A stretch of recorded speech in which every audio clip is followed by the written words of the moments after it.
Hey, what's going on, everyone? Welcome to a weirdly early and on the weekend Child of Mecha live stream. I know, right? Like, Tim, what are you doing? It's just like crazy. Human sacrifice, dogs and cats living together, mass hysteria. Anyway, welcome to the Child of Mecha live stream. I am your host, Tim, the one and only Child of Mecha. We are here live on a Saturday afternoon. And we're gonna do our thing. Had to reschedule from last night. Had a thing come up. Y'all know. So pushed it back a day, and here we are. Yes, sir. So with that being said, let's get into it, yeah? If you are interested in any of the tools and materials that we are going to be working with here today, there's an Amazon link below in the description. That side, if you're watching on Facebook now, I do get a bit of a commission based off the stuff that you buy, but it only goes to help out the stream, and it doesn't increase the cost for you. There's a lot of cool stuff on there, like I said, tools and materials that we use all the time, gear for streaming if you're into that, or the books. The books are the real pot of gold on that particular page, in my opinion, anyways. So all that good stuff is in there. Go load up on that. And if... Oh, I forgot. We're rocking the Zaku shirt today. The Heat Hawk. Yeah. With the... Woo! Yeah.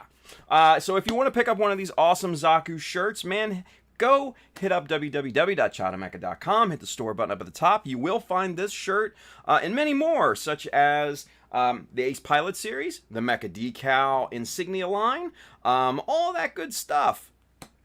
You'll also find hats and prints of my work, all sorts of stuff. So go and peruse that at your leisure. And then if you really want to show your support for Child of Mecha and what we do here, go hit up the Patreon. A lot of awesome stuffs in there.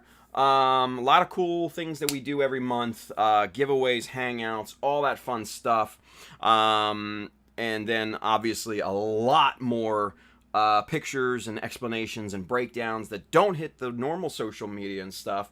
And then obviously once the other content gets going, that'll be released there first as a preview for the patrons and everybody. And then it'll be released to the mass public. Yeah. So, if you are in the position to do so, and if you feel squirrely and you want to help support what we do, man, go hit up the Child of Mecha Patreon. Aside from that, if you are in the market for kits, tools, paints, accessories, Mecha Decals, sheets 1, 2, and 3, those are all in stock and shipping now, right down here at our good friends, USA Gundam Store. Adam and the fine crew down there will definitely have what you need. So, go get you some. I know, our friend Barack, Mr. B. Plamo, just got a load of them in, and he's super happy with it. Dude's like a pig in shit right now. And he got the frog sticker, so he's pumped about that too. So he sent me some pictures and stuff. I think it was last night or the day before, something like that. And super excited. I was kind of geeked about it. So, anyway. Carl is over there on Twitch. He says, LOL, got your thank you card yesterday. Much appreciate. Dude, no. Carl, thank you. I appreciate you, brother. Thank you. And then there's George. He says, support Tim's Patreon, damn it. Right? Thank you, George. Check's in the mail, by the way. Or it may not be. It might be lost in the mail, for all we know. It's an inside thing. Just don't look into that. Anyway, Michael Dawson says, will I find these books at my local library? Probably not. Probably not. So, yeah. Talking about the books on the Amazon page, you know. We've gone over those before. Anyway, let's get into building. Let me show you what we're going to be working on. We're actually going to be fixing something today. And I don't think it'll take an incredibly long amount of time, and then we can transition to what it actually was supposed to be. So, here we go. Anyway, camera 2. Alright, so this is kind of the mess and the conundrum that I find myself in, right? Excuse me. what I was attempting to do is to replicate, and I'll show you here in just a moment what I'm talking about. I was trying to replicate this cutout here for this back leg vent that I am obviously adding, right? But I made a significant snafu here, which is not necessarily surprising, but focus, there we go. You can see how that nicely just really see how that gap nicely just hugs that vent, and there's hardly any sort of gap on the two sides, right? So I tried to do the same thing on the other leg, right? And it didn't necessarily come out as planned. Let's put it that way. Yeah. It kind of really just got fucked up because there's the gap, and there's yeah. So we've got about, I'd say, probably about a millimeter gap in there. Roughly. Let's see. Whoop. And there goes the vent. Hey. All right. So let's just line this up here, because that looks about, yeah. That's a millimeter gap right in there. So I was off by half a mil on each side when I went to cut this out, and nobody's fault but my own, right? So it is what it is. So what we got to do is we have to laminate some 1/2 millimeter strips right along this edge here, and trim those down so that flushes back up against the vents. And you know, here are the little cutouts and everything. And I used, you know, my High Craig scribing jigs, right, to get a super clean cut, right? And then I just scribed it out basically using my 0.2 millimeter. So that's what we're gonna start with today. And then once we get that done, and we're just going to super glue those in place, trim them down, so it should go rather quickly. And then what we'll do is we will start to modify the leg here, the inner frame of the leg, I should say, to accommodate that that vent, because obviously this right here is recessed about 1/4 millimeter. So I just raised, you know, just laminated a couple pieces of 1/4 millimeter strip in there just to flatten it out, raise it up, and make it flush. Plus there's this big old gap in here. I think that's probably from, to accommodate like a Hazel armor or something like that. It has no bearing on the GM Quel armor whatsoever, so there's no harm in covering that up at this point. So that's what we're going to move into after we fix our boo-boo, and then, or doo-doo as Julio would say, poo-doo, whatever. Yeah, so we're gonna do all that stuff. And it looks like the chat program just took a gigantic dump. Figures. Fucking Restream. Getting so tired of them, you guys. Getting so tired of them. That's why I'm not subscribing to Restream anymore. I'm going straight YouTube, and that's gonna be it. But that's not gonna happen until, like, I think end of May or June or something like that. I don't know. It's all doo-doo, baby! Fucking Julio, man. It's all doo-doo, baby. Anyway, all right. So, with that being said, we need 1/2 millimeter strip that will accommodate this curve here, right? And we don't need anything super thick or anything like that. Just something to, like I said, to accommodate the curve or the curvature. Now, one thing that I'm thinking about here before we, just in terms of order of operations, is to form. We have to shape the focus. There we go.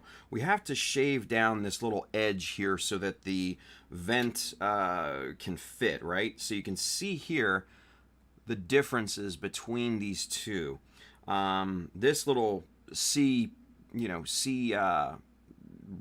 clamp or whatever, I don't fucking know what you want to call that, is very, very thin at the bottom here. So we need to also thin this one out to accommodate. Now, the reason why we want to do that first is because if we laminate this this strip on here, right, and we don't shape that, and then we do that afterwards, there's going to be a nice gap between the strip and the new shape that we put in there, right?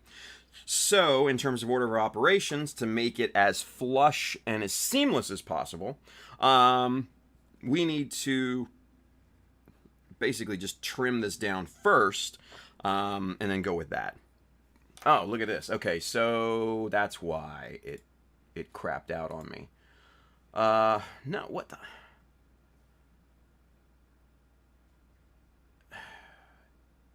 Wow. Okay. So, it's just the YouTube chat that took a shit in the Restream app. So, I'm going to have to check double windows here. Great. Great Saturday, Restream, you dicks. Anyway.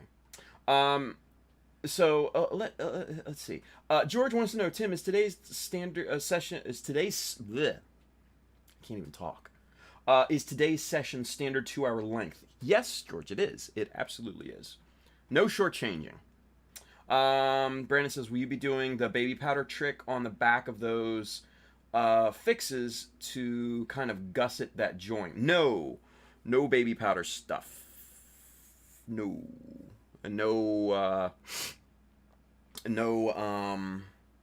baby powder, no epoxy putty, none of that. Yeah, none of that. Michael Dawson says, I've been meaning to start priming the frame of my Perfect Grade Unleashed, but as soon as I sit down, I lose all motivation. It happens. But then Julio comes in and he says, because you don't really want it, Mike. You got to dig deep in yourself. Grab it by the cojones. The yourself know you in it. You swimming around in the spice. And you know we all want that spice. That's fair, right? Jesus. The spice must flow, right? Brandon says, I was not sure since those edges are so thin. It's a millimeter. The edges are a standard millimeter thick, right? Bill's with us. Hey, Bill. So Bill is going to be facilitating a cool thing that we talked about on Wednesday. On Wednesday's live stream, and that's the builder's homework, right?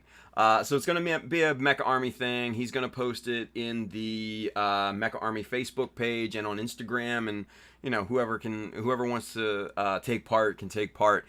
It's just a month-long little project, nothing crazy, and it's just basically to get you creative and to help increase your skill sets. And I think it's a marvelous idea that Bill's come up with. It's his baby. I'm letting him run it.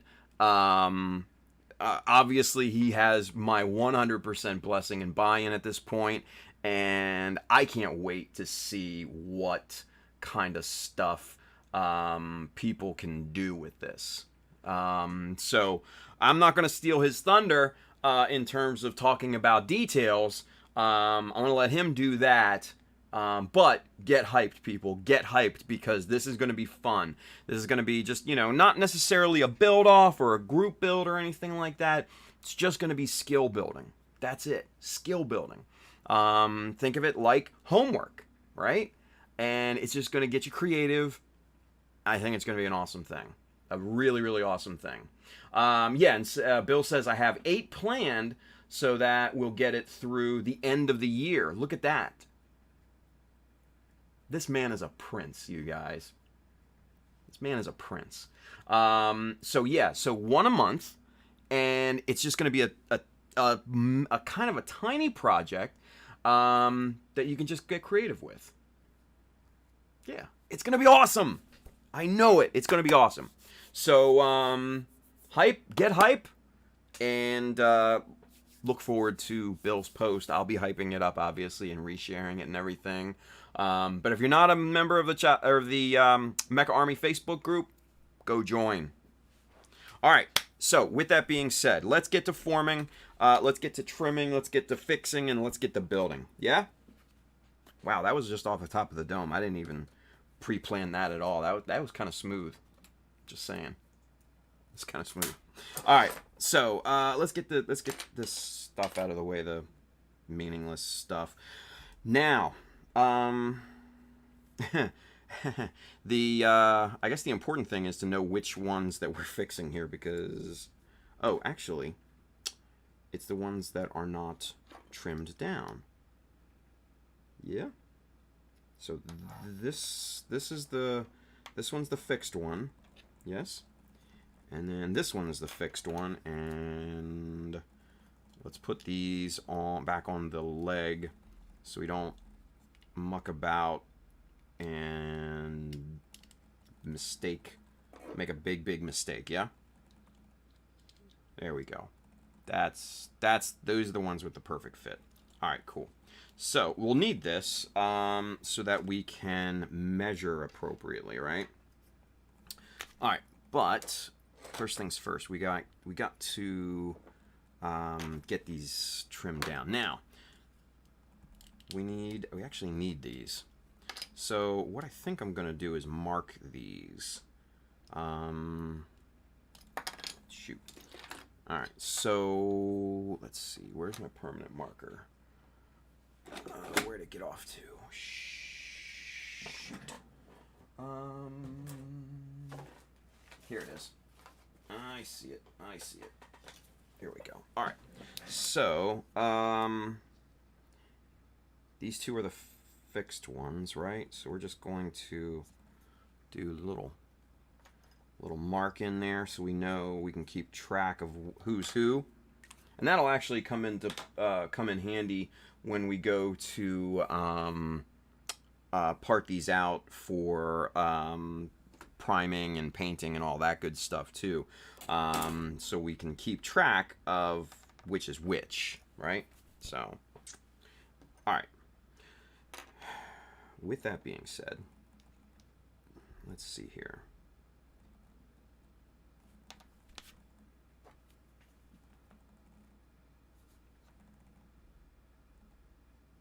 That's just below. Okay. We just need to take off a sliver of an amount on this side.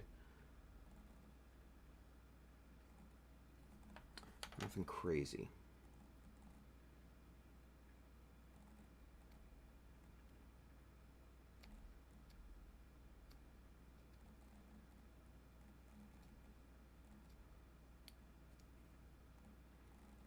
Okay. Actually looks pretty decent.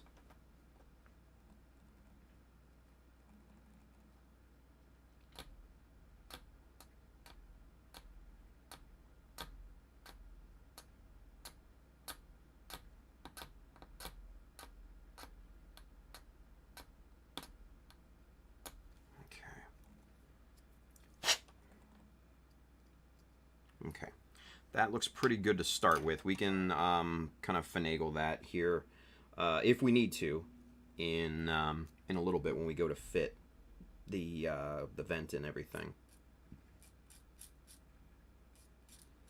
Okay, just kind of taking the crud off the inside here. All right, so now this side though needs a little bit more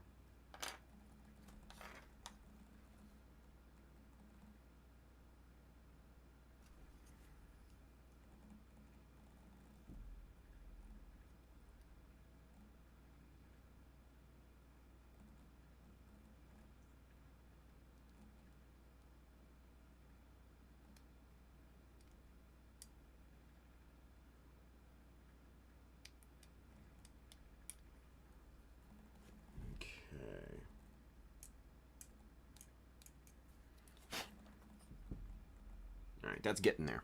That's looking pretty good. Now, what I think I'm going to do is refine this a little bit with the flat file here.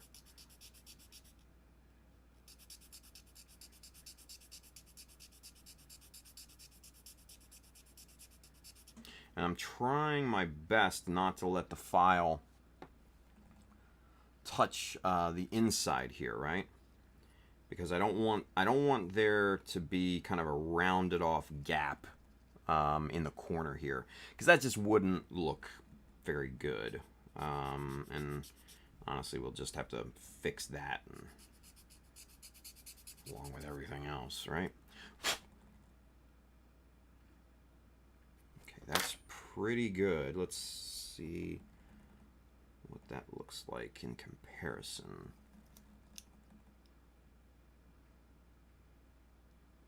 That's not bad. Let's go with that. Let's go with that. Now, big thing we need to do is to make sure that the top of this this gap here is straight across on both pieces. Damn, did we nail that right out of the gate? Look at that. Whoo, that's nice. It's not bad. Okay, so one thing that I'm seeing, though, is that the angle of this side could be a little bit better.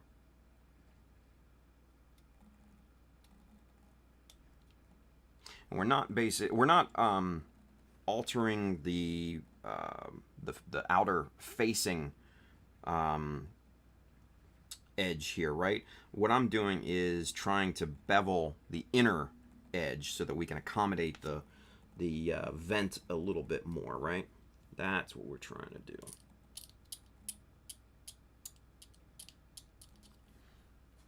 Okay.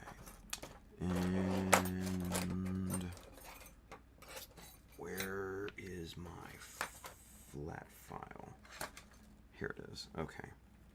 So with this, we can actually get in here, and there's just enough of a gap to bevel the inside of this plastic down. Now, unfortunately, we got to kind of go slow, but that looks pretty decent. Okay, that looks pretty good. Now let's see if this back leg armor fits into place. Yeah. All right, so that's good. So vertically, it fits real nice, right? Vertically, we're in business. Horizontally, we need to pad these side walls out here a little bit and get those fixed up. So let's get that off of there. Get this guy out of here. We'll put the two finished pieces over on that side, and let's find a 0.5 millimeter strip that is going to accommodate here.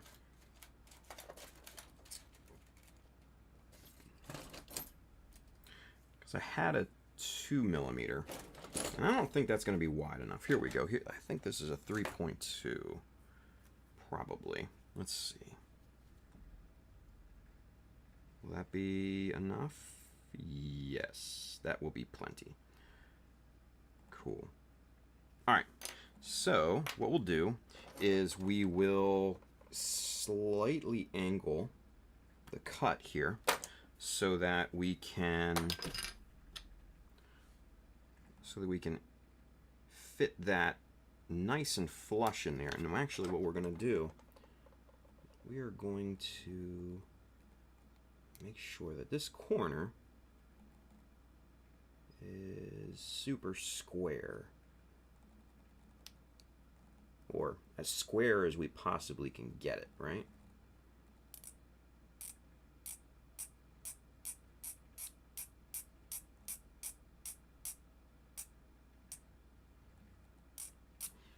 Okay, so now we've got that more square than it was.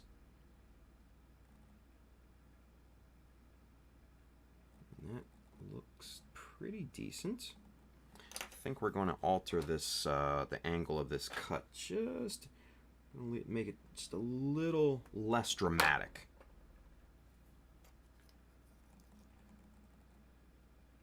And there we go. I think that is going to be the ticket right. Cha. All right, so go ahead, clip that off. Put that in our tweezers so we can place it. Grab our good old friend Bob Smith here. And apply a decently liberal amount of super glue there, right? And then place that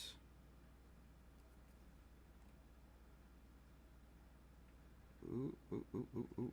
Don't move. Don't move. Don't you move. There we go.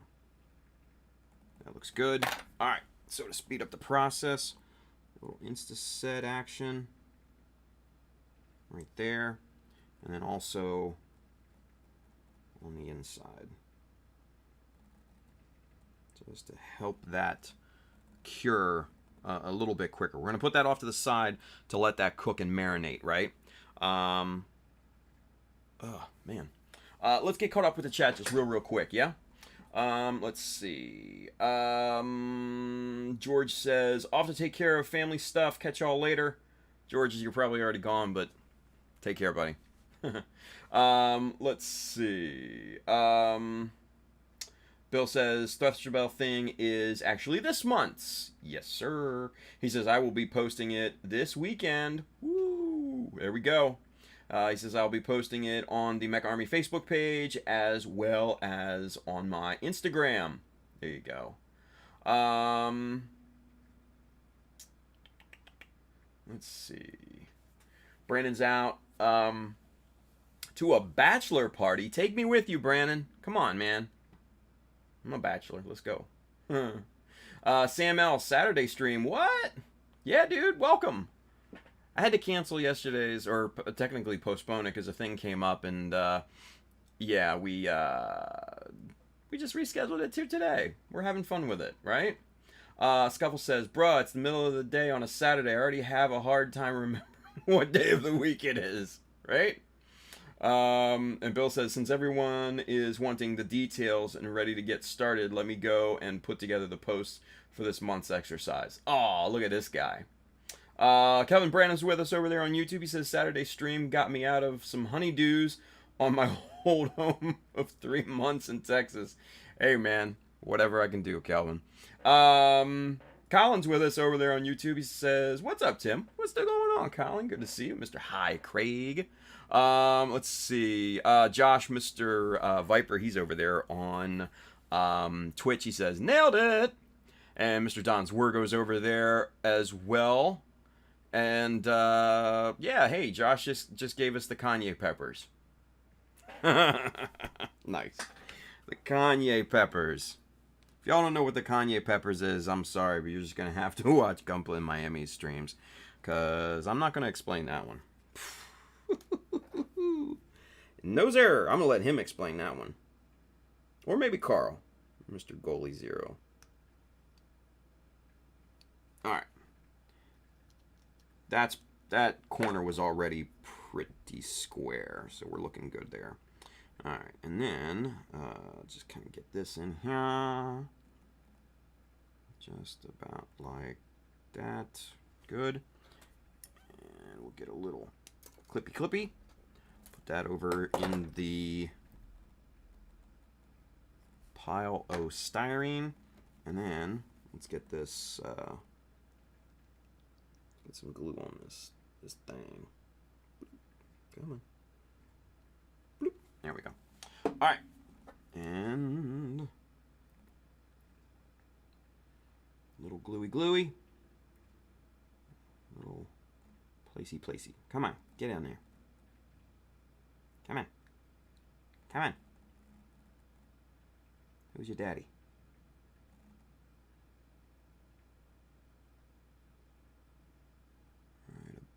there. Yeah, that looks good. All right, so little Insta-set. Bloop, on the outside. Little Insta-set. Boop, on the inside. Maybe a little bit more. Right there. All right. Now we let this piece marinate as well. We'll go back to the other piece because this should be cured. Yep, solid. Okay, so we'll start trimming this down. First things first, we need to clip the low-hanging fruit, right? And then we'll start with the inside, and then we'll migrate to the outside here because, well, you know what? Actually, I take that back. We're going to do this in reverse. We're going to go inside first because the inside is really kind of the one that the side that really matters because we need to make this fit with the inner frame because now that we've got this piece of styrene in here, focus, this is not going to fit on the leg appropriately. See, it's running into all that, which is not what we want. We don't want that at all. So we're going to start by trimming the inside first, right? And we're just gonna slowly carve little slivers out of it, right? See what I'm doing here? We're nibbling at it. We're nibbling at the plastic, you guys. We don't want to go all the way flush with this just yet, right? See, just little slices of plastic. We're just, like I said, we're taking off a little bit at a time. Just a little bit.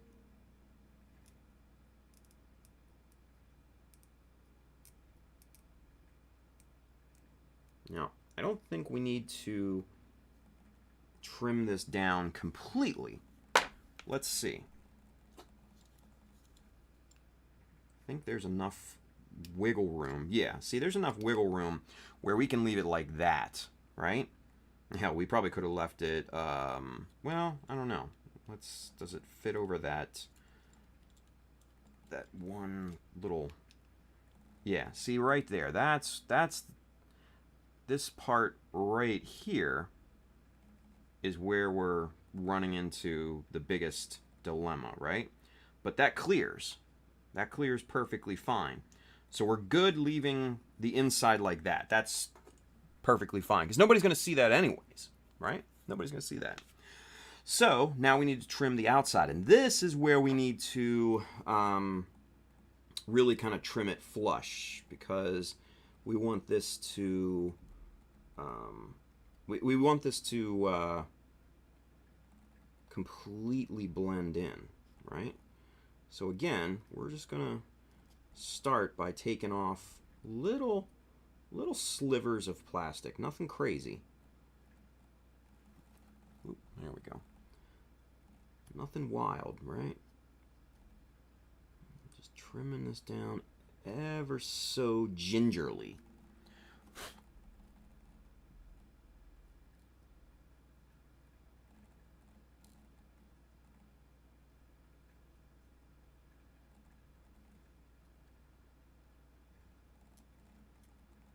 Once you start hitting super glue, that's kind of when you want to start to back off your cuts and stuff like that. Because we are really going to start to refine this thing. Let's see. Let's start by using the ceramic scraper here. Let's see where this gets us. This may be absolute crap, but there's only one way to find out.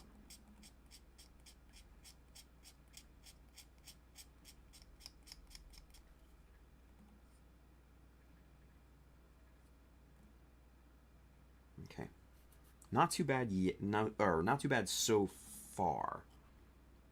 We need to focus down on this side here because we're getting flush with the plastic, with both plastics right in this area. But down here, there's still a ton of extra plastic we can nibble down. And actually, right down here at the bottom, we're gonna go ahead and take the hobby knife back to it.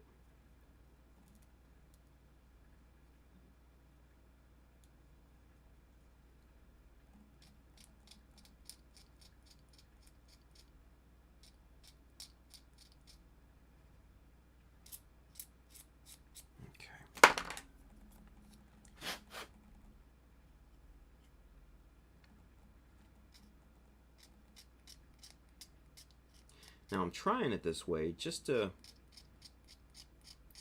keep it as refined as possible. Probably could have taken this down with the hobby knife, but I wanted to try something a little bit different. I think I'm actually going to switch back out to the hobby knife here and just trim the rest of this down just because I think it's going to go quicker. I feel the hobby knife does a little bit of a better job in this instant scraping down the plastic. I don't know. I just get that feeling.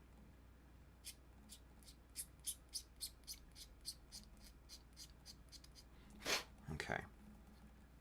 So that looks pretty flush for the most part, all the way up to about here. We're gonna get into that a little bit more with the hobby knife.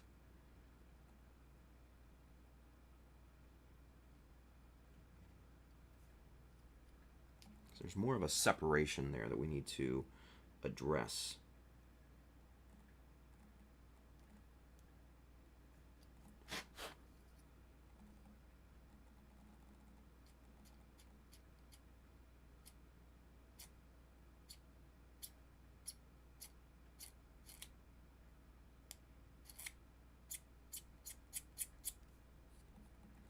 Okay. That looks pretty good. Okay, let's make sure this bottom edge here is completely flush. And I think we're in good shape here. We'll give this a final sanding just to smooth everything out. Excuse me. And then I think we're going to be in business for the most part. Sandpaper, sandpaper, sandpaper. It's not stupid aggressive. This is... No, not that. Nope, not you. Shit. I have little shards of sandpaper sitting around my desk everywhere. That's okay. We'll go with this one.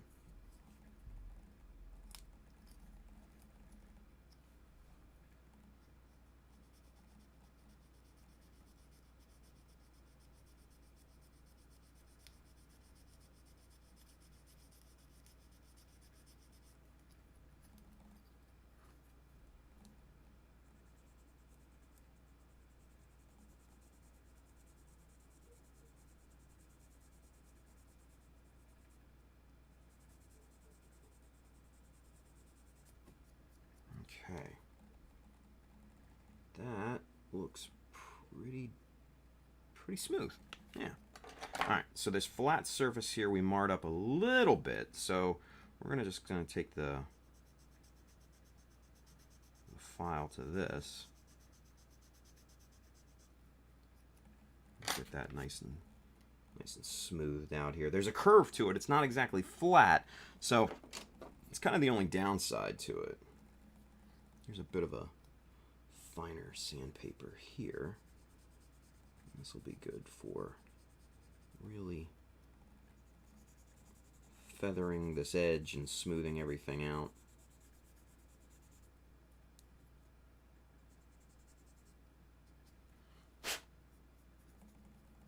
Yeah, much better. And then we'll do the same thing with this flat surface here.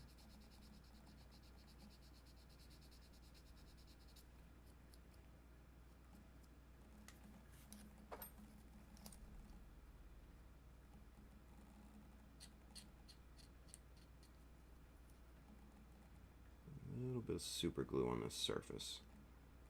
Just need to trim that off. There we go.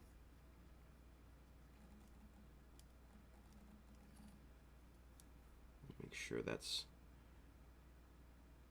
cut out of here too, just so we can keep this inner corner nice and clean, right?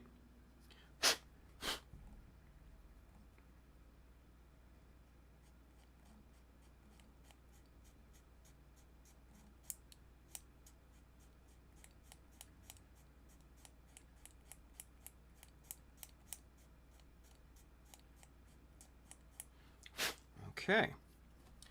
And there we go. Our finished, fixed, laminated piece here, right? Pop that on. Yeah. Cool.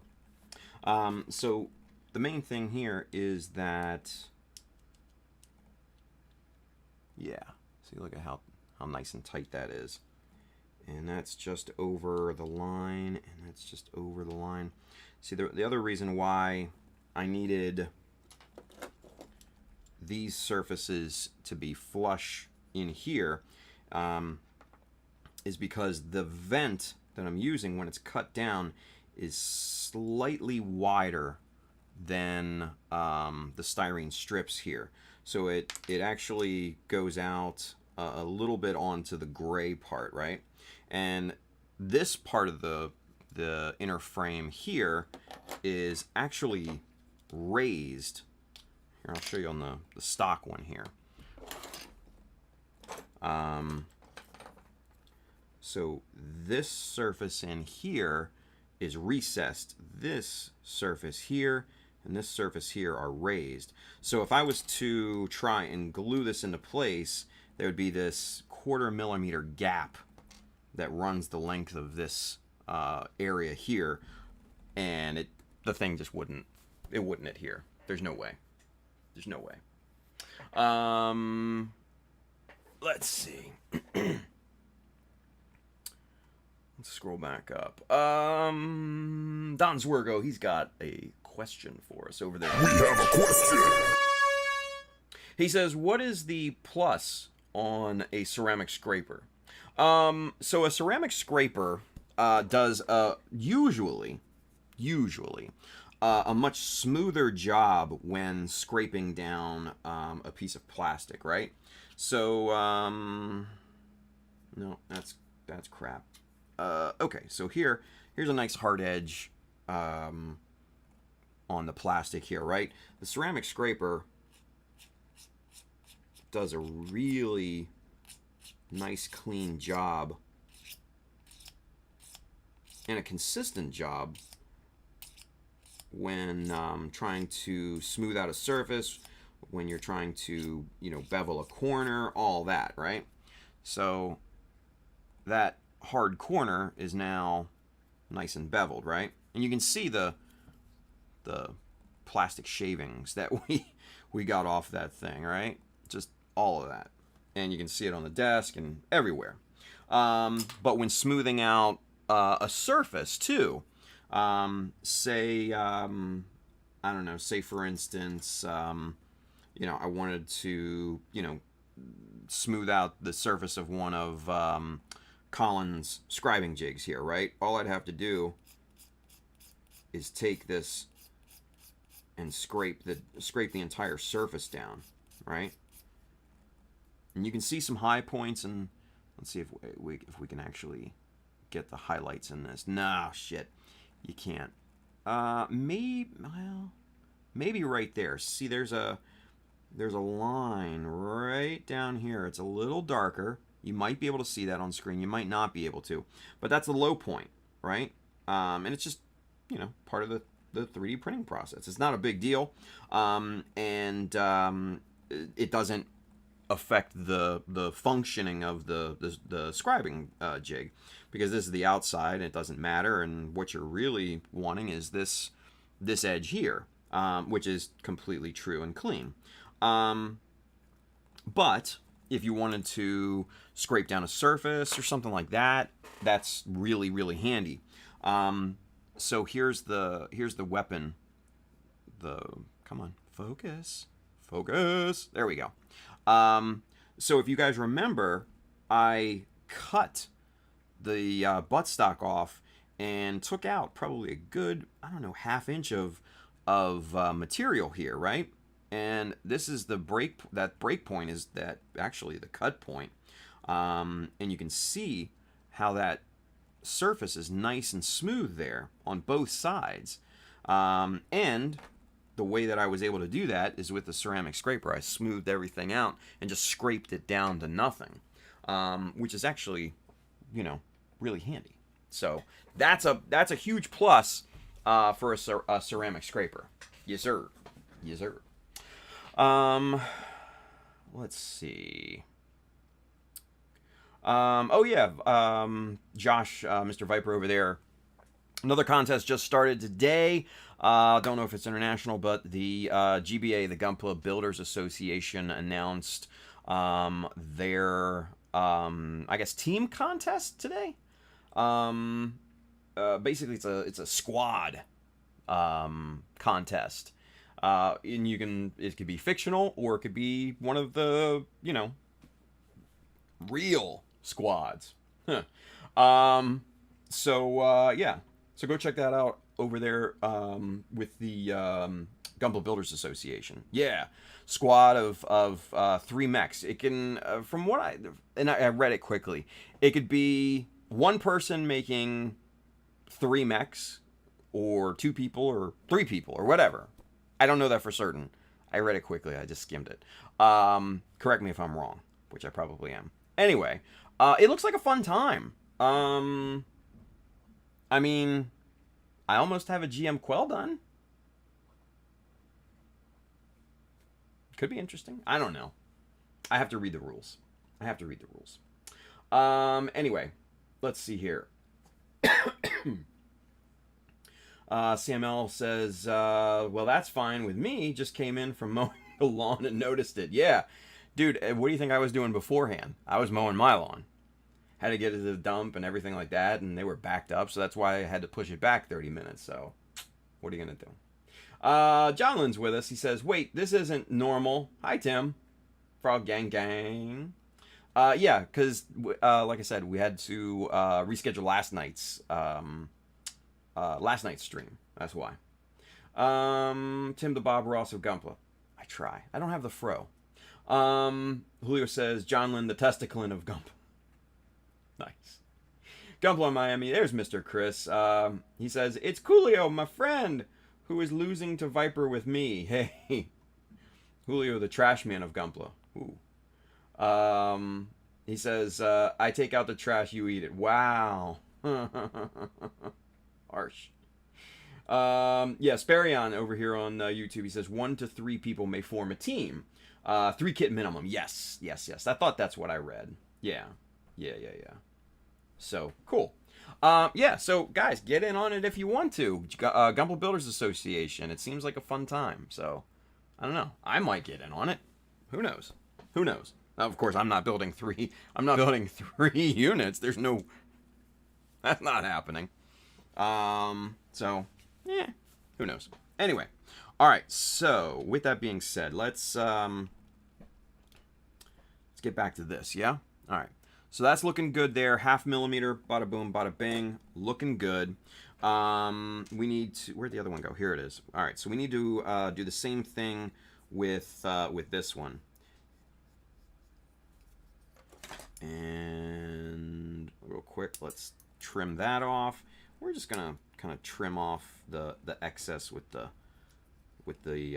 nippers here, just to make it quick. Uh oh, you guys. We have a guest. We actually have 2 guests. Look at this. Okay, so we're gonna go camera 1 on this. All right, here we go. All right, come on in, special guest.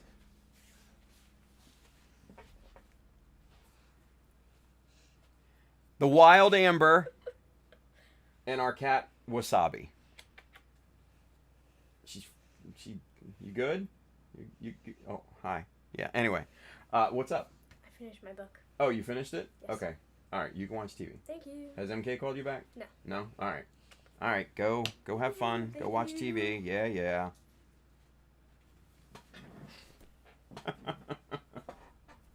Anyway. Hope you enjoyed our special guest. Guests.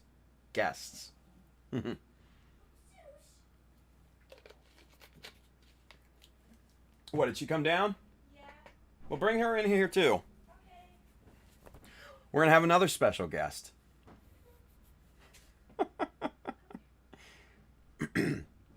So, oh, look, it looks like the YouTube chat's back in the app. So we have Wasabi, right? And I think you guys have met our other cat. This is Sushi. Sushi and Wasabi.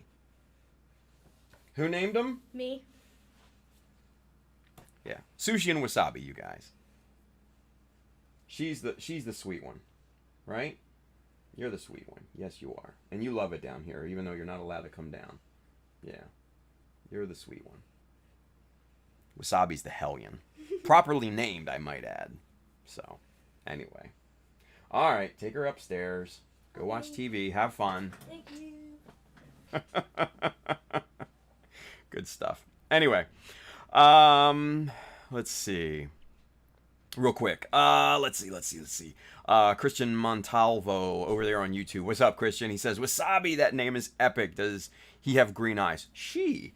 Not exactly green. You know, they're kind of yellowish or so. But yeah, Amber named them Sushi and Wasabi. And we got them from my sister, who found them in a drainage ditch next to her house. And it was raining very hard that day, and they were two basically newborn kittens together. So she saved them, and we ultimately took them, and yeah, Sushi and Wasabi. The rest is history. They're amazing. They're awesome cats. Gunpla Mammy, Chris says, need kitty cam, right? Viper says, more guests. Yeah. There's Ben. Hey, what's up, big goof Ben? He says, is Catterday. There you go. Nice one, Amber. There you go. Gunpla Emery says, whoa, that's a big kitty. It's not actually that big. She. They're both girls. They're not huge. They're a good size. And they're full grown right now, so yeah. But I think they're maybe a year or two old, something like that. Yeah. Tashi's over there on YouTube says, can't find a better combo. Yeah. Gamerbud, does that kitty have painted nails? Actually, yeah, Julio says those are rubber covers for the nails. Yes, those are rubber covers that we put on the front paws of their claws so they don't claw shit up everywhere. We don't put them on their back paws or anything like that, because there's no clawing going on with those. And you know, they're not permanent, so if they ever do get out, they are inside cats, so if they ever do get out, those claw caps will fall off or wear out and everything, and they'll be perfectly fine and be able to defend themselves or what have you. Yeah, so it's more humane than removing the claws, which is just barbaric in my opinion, but it is what it is. Julio says cat hair everywhere now. Actually, they're not bad in terms of cat hair, Julio. Yeah, there's some places where they lay down normally that, you know, kind of builds up, but they're actually not too bad. They're short hair, so they don't shed a whole ton or anything like that. So, yeah. Let's see. Josh says wholesome story, right? Sam L says now you need ginger and soy sauce. There is a soy sauce, but that's with the X. We don't like that one. I never. That's a new cat to her. It was never ours. So, nah, we don't do that. Anyway, but a good thought anyway. Let's see. Josh says, well, I'm off to have lunch later, everyone. Josh, take care, buddy. Gamer Bud says, wow, that's a genius idea. Never would have thought of rubber covers over the claws. I just wouldn't want to be the one who has to put them on. Julio says, fuck that cat. Fuck that cat in particular. Julio, I love you, buddy. I love you. Anyway. Actually, they're not, Gamer Bud, they're not that hard to put on. Believe it or not. And we have the procedure down pat, right? We get an old towel. We wrap the cats up like a fucking burrito, nice and tight, so it's just like they can't get away. We pull out one paw at a time. Go to work. It's easy. Easy. And they're just attached with kind of weak super glue. That's it. And it like I said, it's not permanent, right? And with the cats, if you have cats, you know how their claws kind of shed, much like human nails, they come off. So yeah, they are constantly coming off. Not too bad, we replace them at about, I guess, every month or so, and they're super cheap. So yeah, not too bad. Christian Montalvo over there, Montalvo, sorry, Christian. He says, so is Wasabi the cat that's the inspiration for the decal sheet?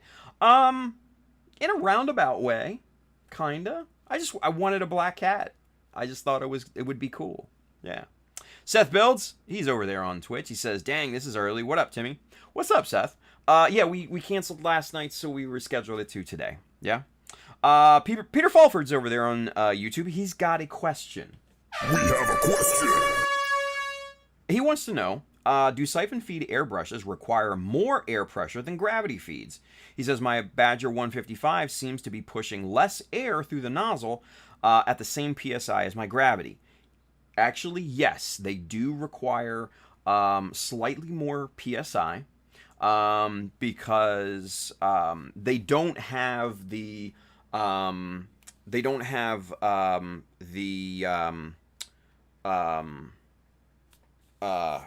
what am I trying to say?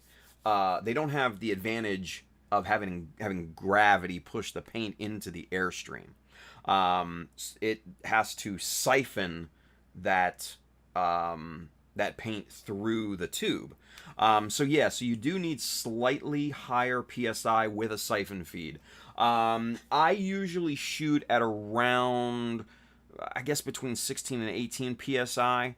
At least that's what I have set on my compressor. So yes, you do need a slightly higher PSI when you are using a siphon feed. But the advantages are worth it because the quick paint change, the ease of cleaning, it just is. I don't know. I don't know why more people don't use siphon feeds, because I love it. I get through a long painting session like that. I have a bunch of fast caps, which are paint caps that actually fit onto a bunch of paint jars, right? So the Badger fast caps actually fit perfectly on Mr. Color jars, right? So what I'll do is I will take half of this out and put it into a spare Badger jar that I've bought. You can find them on the Amazon page. They're super cheap. Or an extra empty of Mr. Color, because I got a bunch of these now. And mix the paint, thin it down, all that good stuff. Pop the fast cap on here, pop it into the airbrush, and you're off to the races. And it's awesome. When you're done, pull the jar. I have an extra jar that has it's a 2-ounce jar, so it's sizable. That has isopropyl alcohol in it. Pop that in, spray it for about 20-30 seconds. Clean. Grab an old paper towel, wad that up, clean out the inside of the siphon receptacle. It's good to go. You're off to the next color at that point. Real simple. Real simple. It's just ease of use is amazing on a siphon feed. It's great. Seth builds. Yes, Seth, you have actually a very wonderful point. He says, I use my gravity because I mix in the fly for post shading. Pre-shading, post-shading, gradients and stuff are probably going to be better on a gravity feed. Because like we had mentioned before, like what Peter Fulford had asked, is because you can use those lower PSI. And you can get that finer detail and that softer gradient. That's the one advantage I think that gravity feeds have over a siphon feed. Now, since I don't do any sort of pre or post shading, it makes no difference to me. I'm in it to win it. Boom, off to the races. Now, sometimes,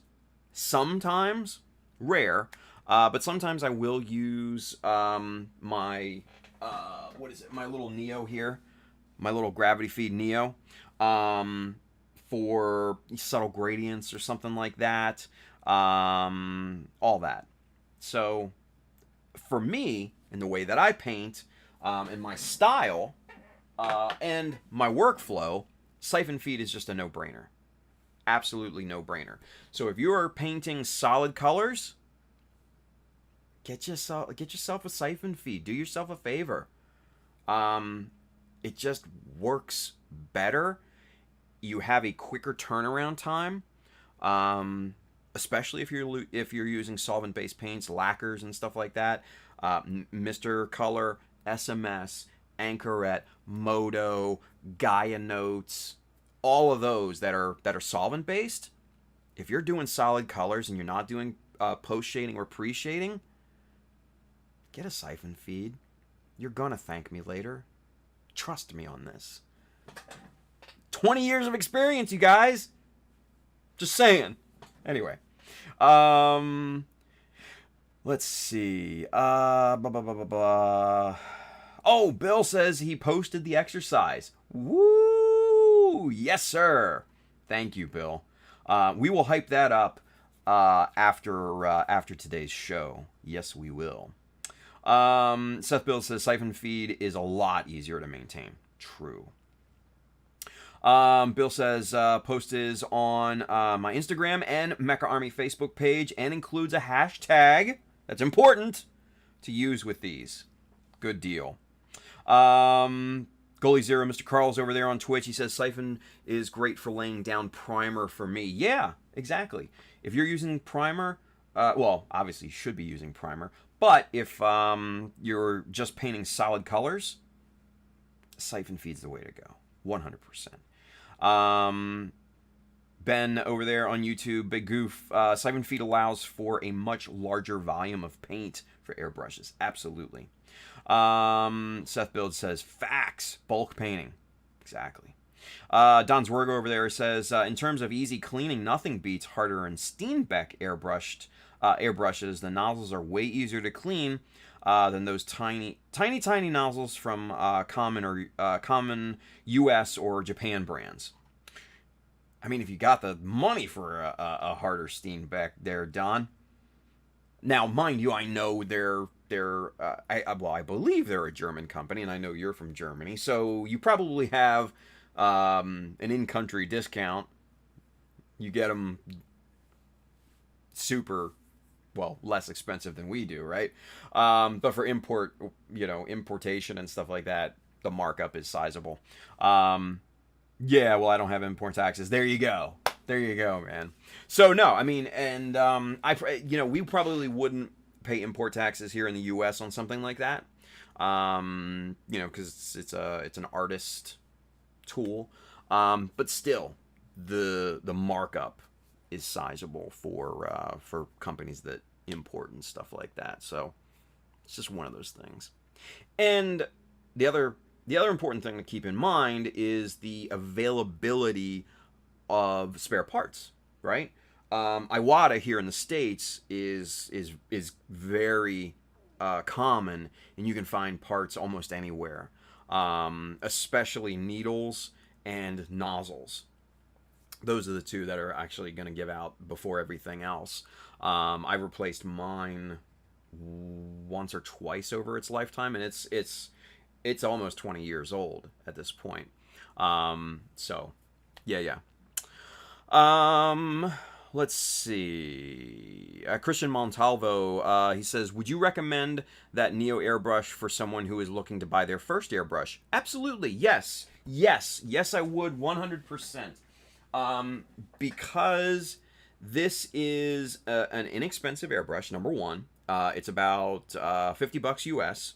And again, you can find parts for this very, very easily. Very easily. And it's a simple airbrush. It's a simple dual action airbrush. Press down for the air, pull back for the paint. And the disassembly and everything like that, super easy. It's not necessarily the same quality as the higher end Iwata brands. This one, I believe, is made in China for Iwata, where the Eclipse and the other ones are made by Iwata, right? But this one is still very high quality. I'm not gonna lie. This is still a very high quality airbrush for the price point. And it's a great beginner brush, in my opinion. It's got the cap and everything on it. You can swap out the needle and nozzle for different sizes. Yeah, in my opinion, this is a good airbrush. This fits my needs very, very well for a gravity feed. And if you're starting out, it's going to fit your needs as well, in my opinion. So, yeah, I would definitely recommend that. 100%. Blood Raven over there, he says, how do you think your Patreon is faring so far? Pretty well, actually. Yeah. And we're going to kick that into high gear here very, very soon, because next week is my first off week to work on content. So that's going to hit Patreon first. Obviously for the tiers that get the early previews and everything, and then it's gonna go to the masses probably. I'm thinking probably a week after. Yeah, I think it's actually going pretty well. Yeah. So thank you, Blood Raven. I appreciate you, and thank you for your support. Yeah. Sam L says, I love my Neo, but it's probably time for an upgrade soon. Yeah, exactly. Get your feet wet with a Neo. Get used to the feel of airbrushing and the ins and outs and the idiosyncrasies with the brush and how to paint and everything like that, because it's not necessarily immediately intuitive, right? It's not like picking up a pencil and starting to draw something, even if it's a stick figure or something like that. It's a brand new procedure. It's a brand new medium. And there's a learning curve to it, right? When I started out, I thought, this sucks. I hate this. Good thing I didn't quit, right? I just stuck with it and learned the ins and outs of it. So, yeah, keep with it. That's the one thing. Keep with it. So, yeah. Seth Build says, I used my Arbest guns for something very cheap. It's really nice. Arbest. I'm not familiar with that. Sorry, Seth. Maybe it was a typo. I don't know. Anyway, Peter Fulford says, doesn't the Neo have a tiny needle and nozzle? The kind the Carbet Monster loves to eat. That's why I think the Badger 105, 155, or Iwata for the larger nozzles. The Badger 105, is that the Crescendo? I can't remember. At the Patriot. Thank you, Javier. Because I had well, no, actually it's still over there. It's probably nasty and crap by now. But I had the Badger Crescendo, which was my very first airbrush, and that served me well. That was a siphon feed, and it did very, very well for me. And I used it for a very long time, even after I got my Iwata Eclipse. Yeah, so the nozzle on this little guy, let's see, shall we? Yeah, that's pretty tiny. That is pretty tiny. Not gonna lie. So this here, here, let's get a. So this bronzy part here is the cylinder. Right here and above is the nozzle. So that is pretty tiny. Not gonna lie, that is pretty tiny. But, you know, you do want to be careful when disassembling and reassembling your airbrush, right? So, you know, take precautions, right? Take precautions. Let's see. Gumpa Uruguay Javier says, I changed to a Mr. Color, what is that, a Pro Convoy or something? .3 airbrush recently. Had to retire my old Patriot 105, and I love it. Considering getting a .5 trigger type for priming and top coats. So, fun fact is that I only use a .5 in my siphon feed, and that's it on everything.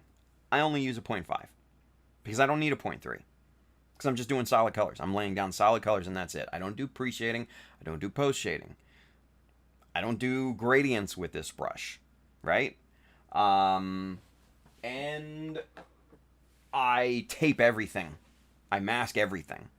So I don't need little fine details or anything like that to shoot. So maybe I don't know, maybe maybe I do things differently than everybody. I don't know, but that's just my workflow, right? Let's go back to camera 1 here while we're talking about airbrushes and stuff. Bill says, great beginner brush, and if you move up, it makes a great one to use for spraying primer and other thick material. Yeah, 100%. Seth Build says, I'm probably grabbing a Badger next. There you go. ProThug 2004, what up?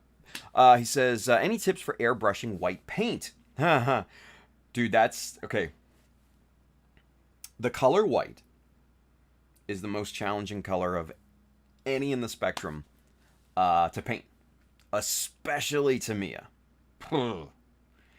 Tamiya white is, I think, the bane of many, many people's existence. It requires a lot more thinning, believe it or not. I don't like to use ratios, but the color white does need a lot more thinning. So what I would say is that if it's not going through the brush, thin it a little bit more. Once it does start going through your brush at your set-in PSI, and I wouldn't go too low with the PSI, depending on things, but it does need a lot more thinner than most other paints. And yeah, Ben mentioned yellow. Yellow is kind of in that same boat, but white is the one that is just, yeah, it's tough. It's tough. So yeah, thin it a little bit more, and you'll get it. You'll get it. Let's see. Seth Builds, gradient dots and lines are good practice. True. Peter Fulford, also Don's political hat. The Neo is made in China. Boo. Aw. Seth Builds, now the brand's called Our Best. It's a Chinese brand. Gotcha. Bill says to ProThug, thin it more than you would think. Yes. Julio says, my Patriot be putting in work. Nice. ProThug says, am I doing more thin coats to cover primer? Depends on your style. You know, I normally do a mist coat first, and then I go back over that and just spray the hell out of it. That's just my workflow and my style. You could go thin and build up those layers. It's all in your workflow. I think it's all in your feel, right? Let's see. Peter Fulford says, also, everybody, myself included, has sheared off one of those tiny nozzles when cleaning out the airbrush, which all new airbrushers will do while they learn how to thin their paints. Yeah. Common, and it's part of the process. I think it's the same type of thing with kind of ruining your first model or two, right? Because I know I did that to mine. It's kind of that initiation almost, that baptism by fire almost, right? So it's just one of those things that you're going to run into. Let's see. Bill says to ProThug, spray a thin light coat, then come back as normal. Yeah, that's basically what I do. Seth Builds over there on Twitch says, gray or white primer or use automotive lacquers instead of hobby paint. I'm not a big fan of automotive paint on plastic models. I'm just not. It's just, I don't know why. There's no evidence. It's just my feeling.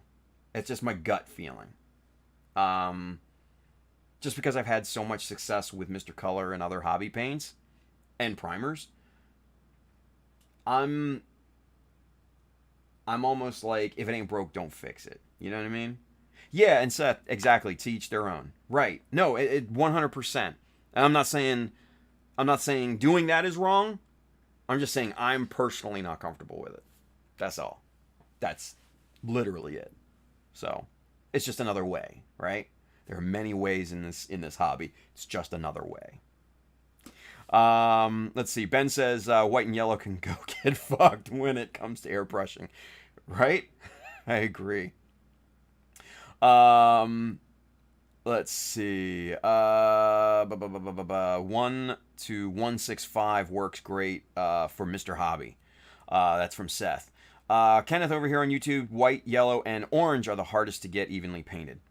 Pretty much. Bill says House of Color Automotive Custom Paints makes some paints to use in modeling. I thought I saw that. Right, I thought I saw that. Seth says, facts, I like some automotive colors, but I mostly use Mr. Hobby. See? Just another way. Peter Fulford says, also consider an off-white, such as an Insignia white or Mr. Color MS white. That little bit of shade in the white makes things easier to spray. That is true. Once you get more saturation in there, things do start to become easier to thin and spray. So keep that in mind. Let's see. Bill says, I really want to try them someday. Oh, the House of Color hobby paints. Yeah.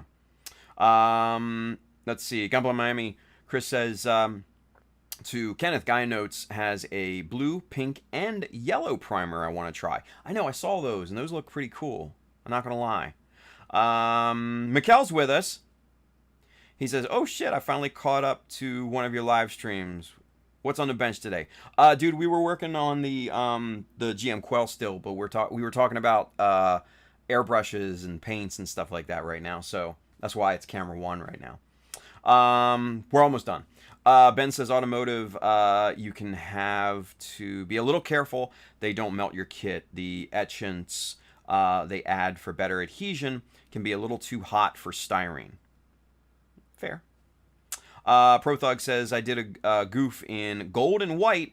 1-to-2 paint thinner ratio, and white was a bitch, so I switched to flat white aqueous. Came out a little bit better. Yeah, paint's just a challenge. I'm not gonna lie. Paint or white. White paint is a challenge. There's no doubt about that.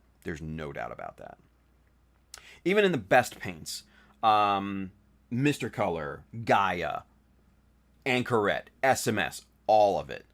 White paint is just tough. It just is.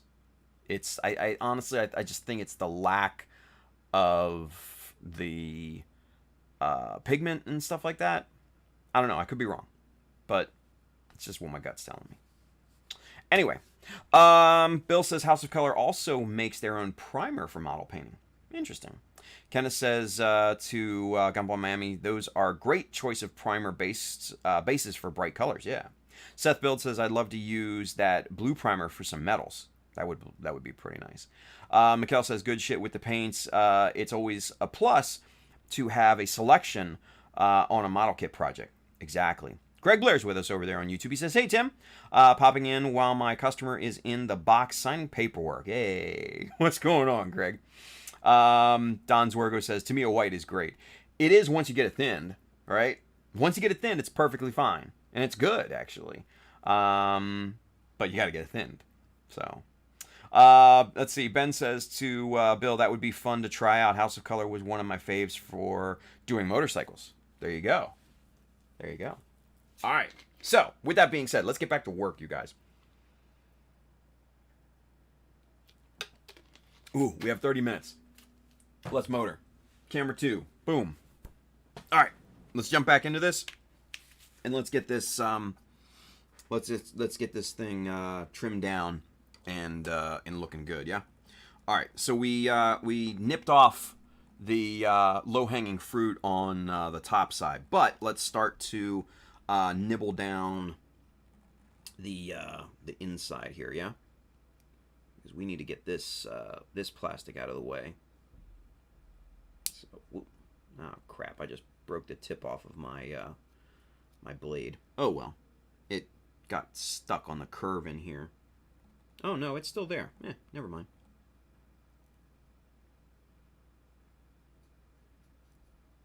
Hey, don't forget your USA Gundam Store branded hobby knife. Sorry. It's becoming a joke now, honestly. It's just funny. I do like this hobby knife, I'm not gonna lie. I keep this around, and I keep this one around, and I keep my NT cutter, the little one, around too. But obviously you can see I keep two different angles of blade in these, right? In this one is the what is it, the 45 degree, and in this one is the 30 degree. And both of these are NT cutter blades too, you guys, so don't forget about that, right? And the blade packs are super economical. You get 40 blades in both the 45 and the 30. And like I said, both of these are on the Amazon list. And they work flawlessly in, you know, these style of hobby knives. Super sharp blades too. Very, very nice quality. I will never go back to an X-Acto blade ever again. If I can help it. Let's put it that way. If I can get NT cutter blades, shit, that's what I'm getting.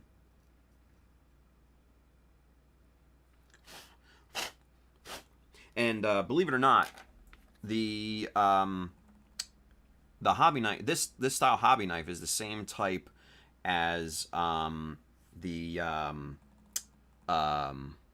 what you call it, the Tamiya, like art knife. It's just a rebranded NT cutter, much like their other one is a rebranded Olfa handle, right? Obviously these are much bigger blades, see? But Olfa is great as well, so yeah, don't get it twisted. But NT cutter is my jam. Love NT cutter. All right, so let's get all this nice and evened out there. And you can see we took it down a little bit more on this one than we did the other one. Just felt like it. No reason. But now we need to go back and start to trim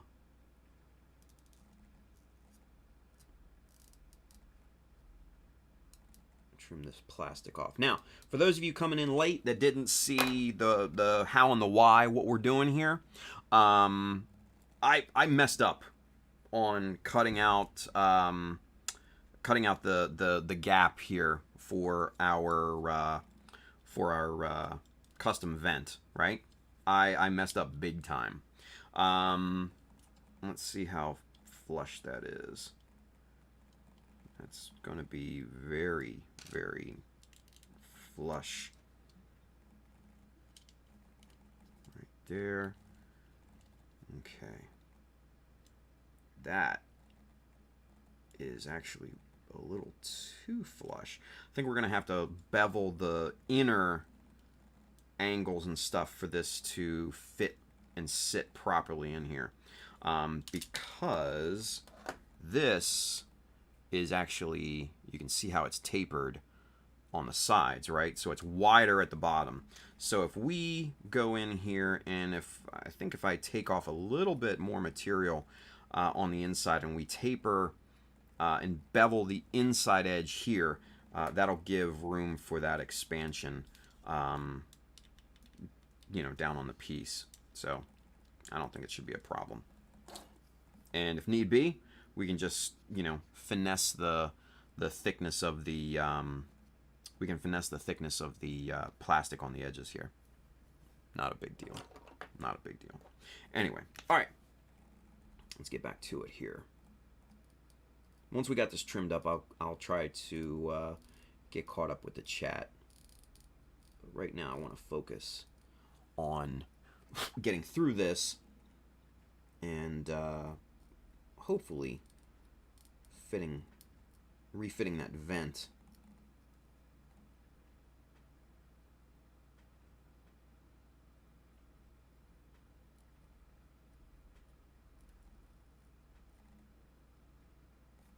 Okay.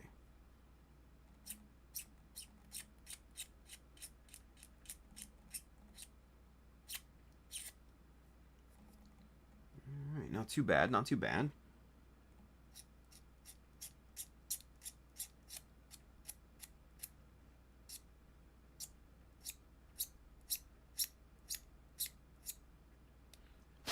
Pretty smooth. Yeah.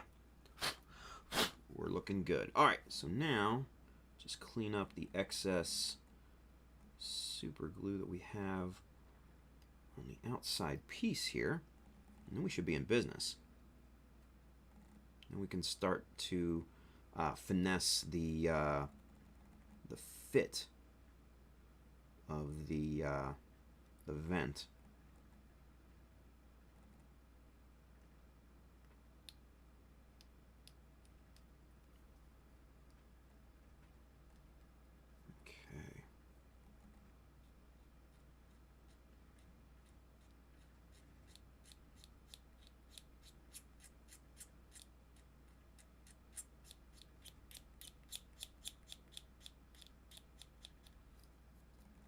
Okay. Looks good there. Let's get that cleaned out, and let's smooth this out with a little bit of sandpaper here just to get it really smoothed out, even, and all that good stuff here, yeah?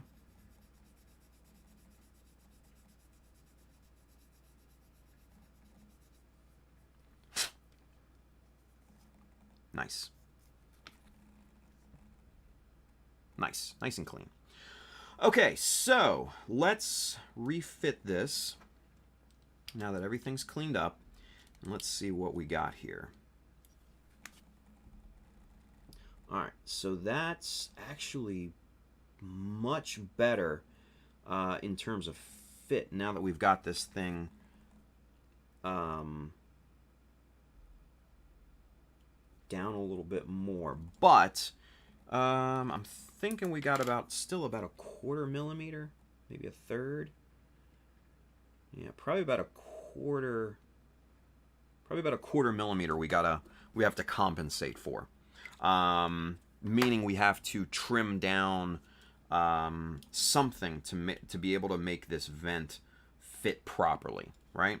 So we're going to start off by just beveling the inside of both pieces here, the inside edge in here.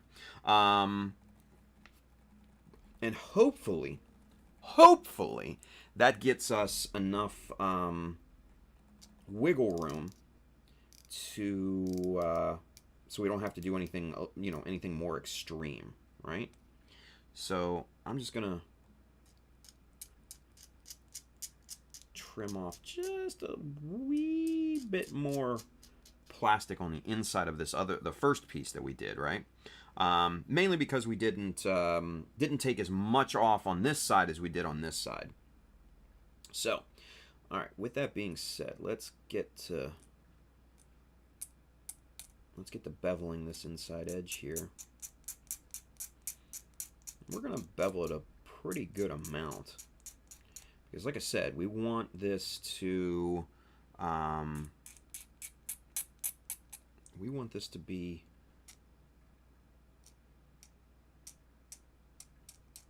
nice and flush. Okay. We'll go with that. Let's go and smooth this out here with the ceramic. Okay. Good there. Now let's do the same thing with this side. And let's hope that this is enough to get this piece to sit right.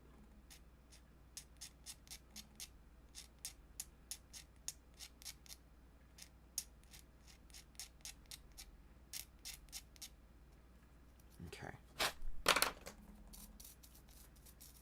Just clean off the shards of plastic on both of these just so we don't have any interference. All right. And moment of truth. Get the first side fit in first, right? Get that seated in. Not too bad. All right, let's see if that did anything to help us here. Better. It's better. We're about halfway there. We're about halfway there. I think ultimately we're going to have to finesse the thickness of the styrene strips, though, which honestly I was kind of afraid of, but expecting at the same time. So let's do that just real quick, and we're not going to do much to them. We're just going to file both down just a little, nothing crazy, right? Nothing crazy. Actually, what we're going to do, we're not even going to file them. We're going to use the 400 sanding block. We're going to work on them like this. Oh, that squeaky nails on a chalkboard sound. It fucking sucks. Ah! Damn it! I hate that. I really, really do. But if that helps get that that piece finessed in there, it's worth it. The temporary fucking torture. God. Jesus Christ. Anyway, sorry for you kids at home wearing headphones. Anyway, all right. Ah! Okay, fuck that. It's just, you feel it straight up your spine. It right up, it starts down right above your crack, goes straight up your spine, right to the base of your skull. Ha! Son of a bitch. Anyway, all right, let's get back to it. We got to do this. Fuck. Son of a bitch.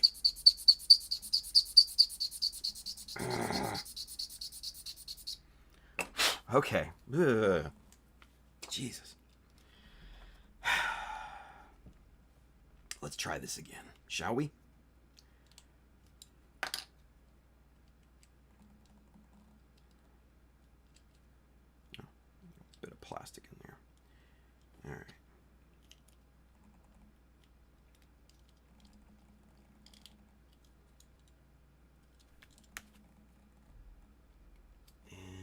That looks like it did it. That there's no gap between here and it looks just like the clearance gap on both sides here, next to the round molds here. So between the round mold and the inner frame, it just looks like the clearance gap there. That looks pretty good. Let's put this whole thing together and double check. Just make sure 100% that we're in good here, because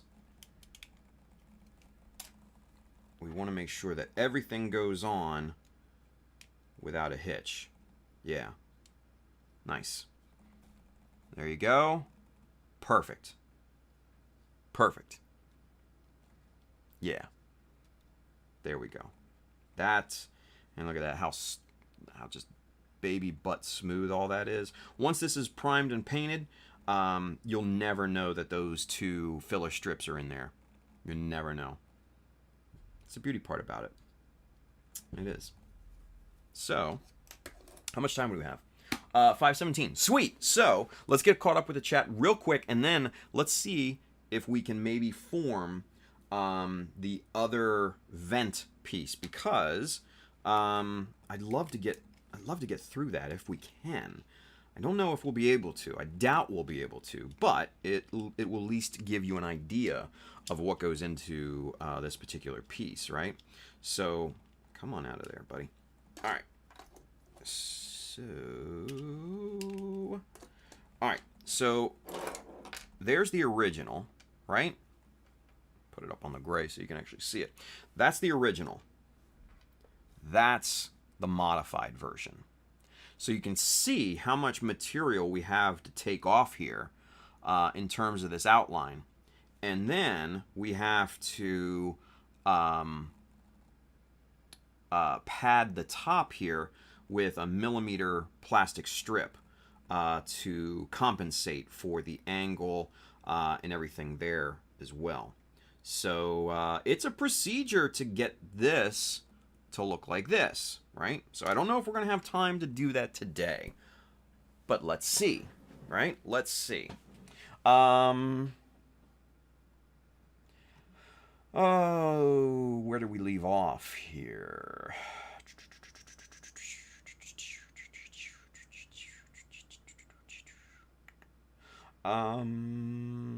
Here we go. Prothug says, going to Boston on the 14th, plan on hitting Gundam Pros. Hey.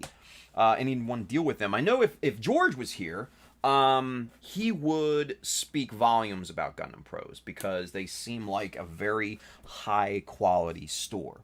They have group builds and stuff like that, which I think today was like one of their first in like a year since everything started. The pandemic that which shall not be named.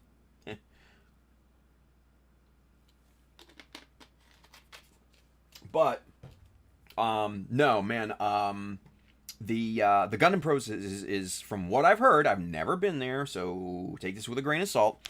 But from what I've heard from a lot of different people that I trust, Gundam Pros is definitely legit, and it's a good place to go and pick up, you know, kits, materials, tools, ask questions, all that. So yeah, I don't think you can go wrong with that, Prothug. I don't think you can go wrong with that, buddy. Bill says, yeah, Big Goof, I want to try them, but I am on a Splash and SMS kick right now. He's talking about the House of Color ones, yeah. Don Zwergo says, easy thinning. Take a fresh bottle and fill it with Mr. Hobby leveling thinner up to the threads. Bam, done. See, I think it needs way more than that, though, Don. And we're talking about Tamiya White. I think it needs way more than that, personally. But it's just me. Bill says, Gundam Pros is one of the confirmed good shops on my list that I made. So you should be good shopping there. Bing, bing, bing. Easterly Art, what's up, James? He says, plug, plug, plug. Oh, what? On the USA Gundam Store hobby knife. Hey. Get yours at USA Gundam Store. Prothug says, I need the parachutes used for airdrop. Where can I find them? Oh. Whew. You gotta scratch build them, dude. Those I scratch built those.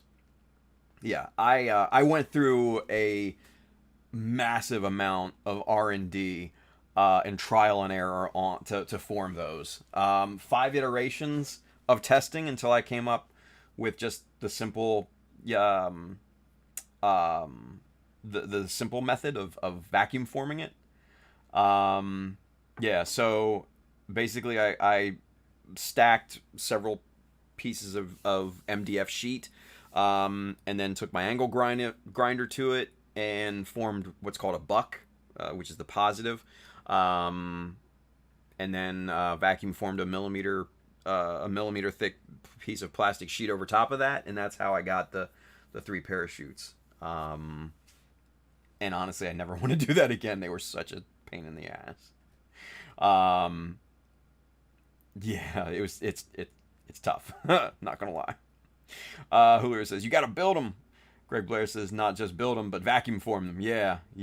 And he said, yeah. Bill says those were custom built. Yes. Prothug says I ordered a 3D printer, so I could do the Gundam heads. So I'll try to fabricate. Keyword try. Yeah. Exactly. They might be a little bit easier with a 3D printer, especially if all the supports and everything are on the underside, which you're hardly ever going to see. Yeah, it could be. Could be easier that way. I don't have a 3D printer, so. And 3D printed materials aren't allowed in GBWC, so automatically, yeah, I couldn't use it anyway. Had to do it the hard way. Let's see. Yeah, Bill says to Prothug, build it in sections. It can work. Yeah. Think of it like a pie. Build a slice between the chords. Print out the amount necessary to make a complete circle. Yeah. Then attach them to each other. Good idea. He says you can cover the attachment points with the metal cord you put on there. Yeah. Ben says, Bill, I can tell you're mentally building this 3D printed parachute now. There you go. Bill says, I did, but I'm still learning software for 3D printing, so I can't help much there. Someone like Pabs or Nubs would be much better than I. Yeah. He says, I can see it in my head, but putting it on a computer is still beyond me. Bill says, Tim, use a touch of water as lubricant. Hindsight, right? Let's see. Ben says, yeah, 3D is 90% the battle. I use SolidWorks for mechanical and ZBrush or Maya for organics. Bill says, never mind. Done, thankfully. My poor ears. Yeah, dude, sorry. Deathly Clocks is over there on YouTube with us. He says, LMAO, that's legit why I only sand in one direction for edge parts. Can't stand that whistling sound, dude, yeah. Kelvin Branham says, love that chalkboard sound. Sounds like victory. I guess. Kenneth says, oh, did Tim check out the trailer for Love, Death, and Robots 2? Oh, absolutely. 100%. And I love what I see. Yeah, I can't wait. I can't wait. Let's see. Howard's over there on Twitter. Mr. Geo123 says, I'm liking the way the GM is doing. The one who is working as a sniper. There you go. Seth Boyd is with us over there on YouTube. He says, hey, Tim, happy Saturday. What's going on, dude? All right, cool. So, 5 minutes. We'll be able to at least get the shape, I think, on this. So let's go with that. Yes. Okay. So, we're getting the real Dremel here, the granddad, and we're getting the drum, the big drum sander, because we want to move material and we want to move it quickly, and this drum sander will absolutely move material very quickly. So pop that in there, lock this down into place as much as possible. All right. And always when you're using a Dremel, no matter what it is, no matter whether it's a granddaddy Dremel, no matter whether it's the mini Tack life Dremel at the slowest speeds. Always, always, always, guys, wear some sort of eye protection, please. Okay? Thank you. Anyway, all right. I'm just gonna wear these because I need to see what's what. So these provide enough protection with this at that point. So with that being said, let's crank this baby up. Yes. And we have a nice guideline on both sides that we can follow. Now we're going to go slow. And hopefully this thing doesn't pop out of my hand. Well, this is not... That's not doing the trick. I think this drum sander is a bit worn out. Yeah. That's pretty much worn out. Fuck it. Anyway. Alright. Plan B. Plan B. We're going to move off the drum sander. And we're going to get this deadly looking motherfucker here. This guy will definitely take skin off. But it doesn't sand. It literally planes. So you can see the nice sharp edges there. So yeah, let's crank that sucker up and let's see what this guy does. Oh yeah, there we go.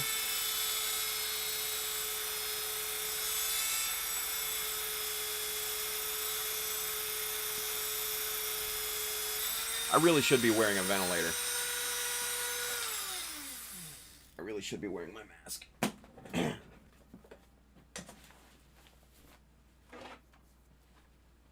Talking about safety precautions here, and I'm not wearing a mask when sanding resin. Bad. Bad idea, kids. Bad, bad, bad idea. Don't listen to me. Do as I say, not as I do. Okay? Alright. So we're going to do this. There we go. And, actually, where are my normal safety glasses? Where'd they go? Shit. Because I can't wear the the visor and this at the same time. It's just not feasible. So I'm looking for my normal safety glasses, which are right over here. Sweet. There we go. There we go. All right.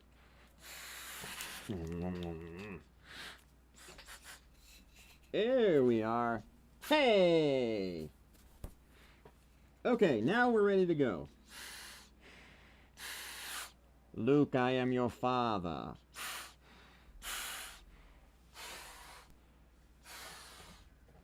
Alright. Crank it up. Here we go. That bitch jumps on you, you don't want your fingers near it. Yeah, no shit, Bill. No shit, buddy. That's why I'm taking it slow. Focus!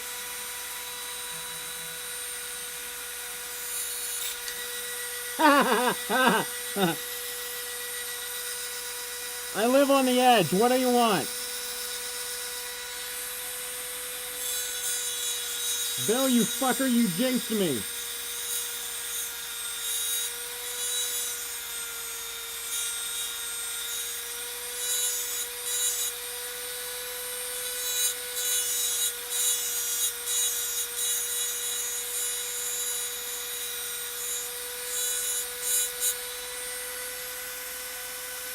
Damn you, Bill.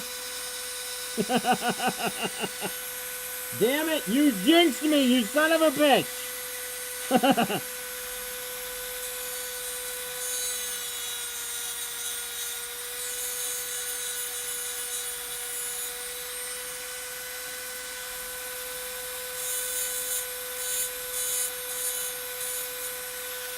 Alright.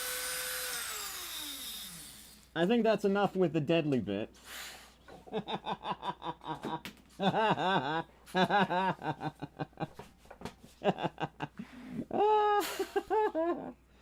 Oh shit. That was fucking funny. I'm not gonna lie. That was actually pretty funny. Oh. Ben says, just like that. Bill's like, I just cringed so bad.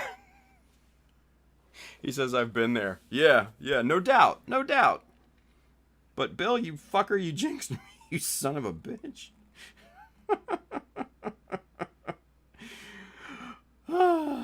Alright. So we've got the rough, kind of a rough shape. It obviously needs a ton of refining, right? And this whole front section needs to be kind of lopped off there too. So let's even these out here, shall we? Okay, we're gonna place both flat surfaces on another flat surface so we can see kind of where we need to go with this thing. All right, right up to that line. And then same thing on this side, right to that line. Right there, right? That's where we need to go, essentially. All right, so we're done. Like I said, we're done. Got resin dust all over me now. We're done with the dangerous bill. Or the dangerous bit. The dangerous bill. There we go. We're done with the dangerous bit for now. Next, we're gonna go with the good old tack life, the baby Dremel here, and we're going to go with a less injury-prone bit, much smaller cylinder, and it's fluted instead of ridged, or whatever you want to call it. And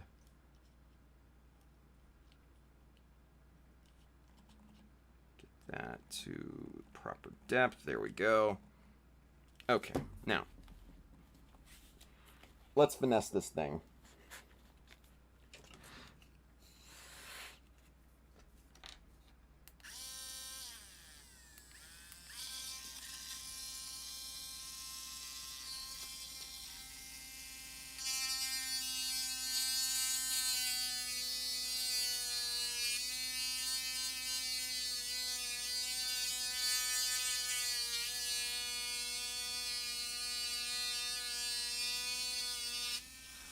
Sorry.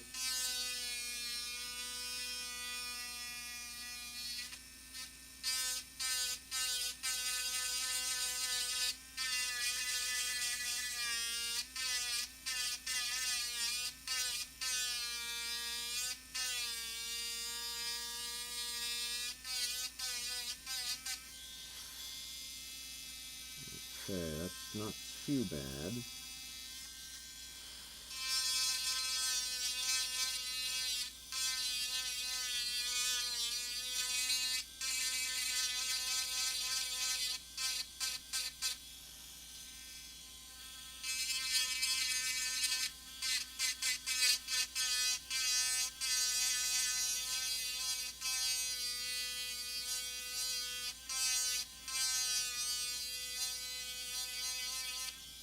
Okay.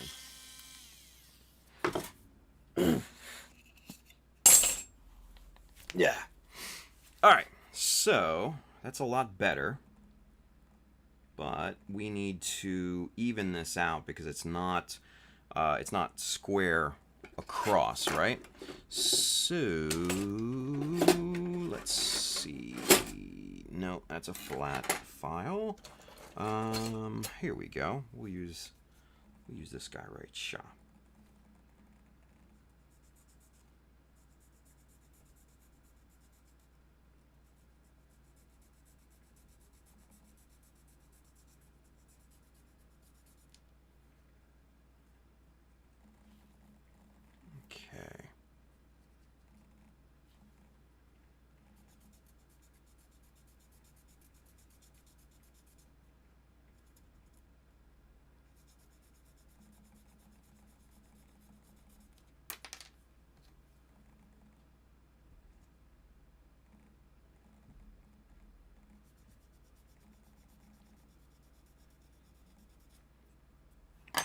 let's throw these on for a little bit.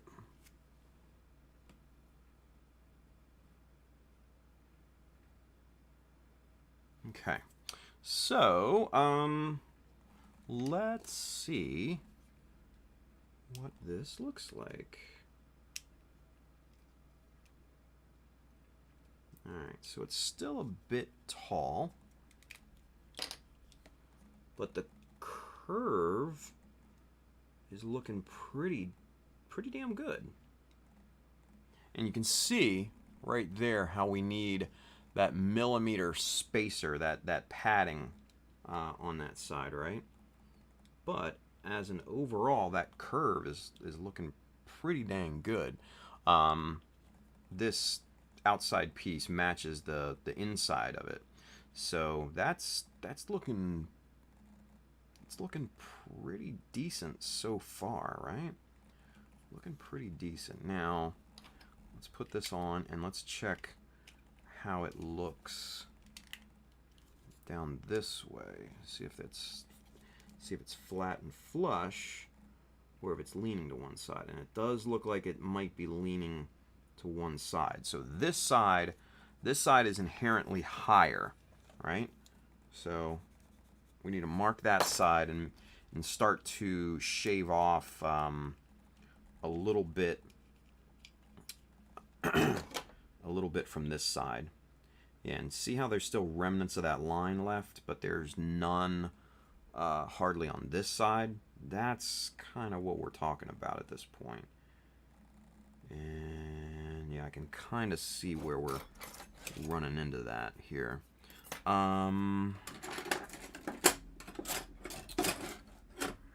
Wish I had a larger rounded file than this, but I unfortunately don't. But that's okay.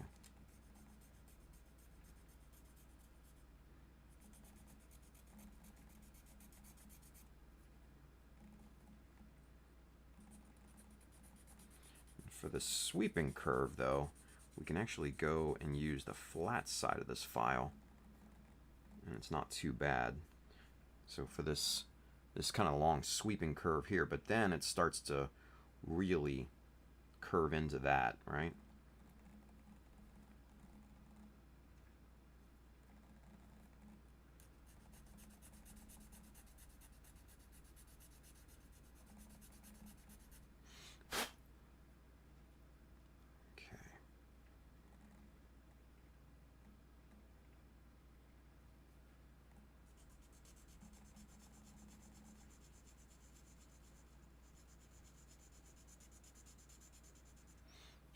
We'll go over, well, we're already over a little bit, but it's not a problem. We'll get this finished and then call it a day, yeah?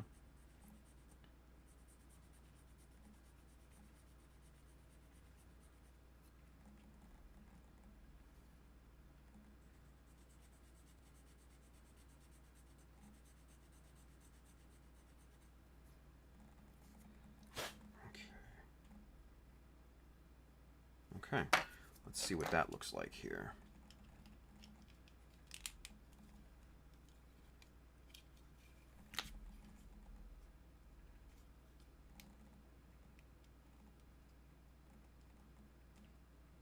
Much better.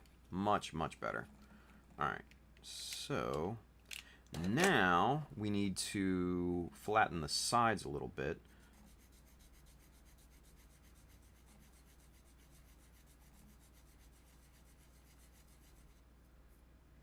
Just a little.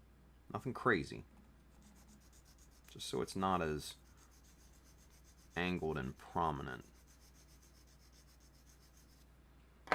Alright, let's see.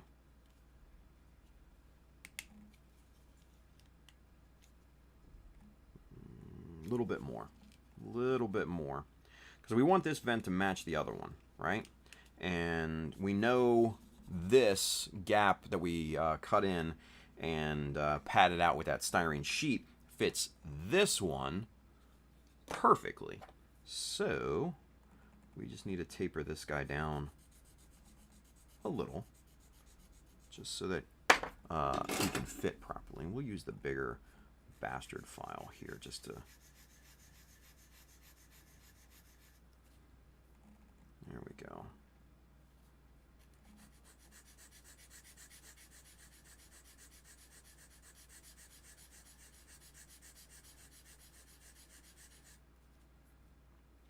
All right, let's see what that does.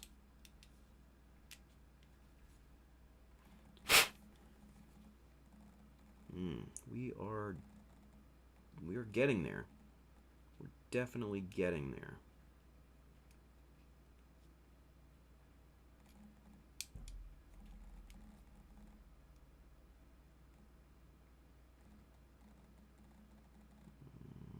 About 1/10 of a millimeter or so that we still need to cleave off this thing. Not a whole ton, but enough.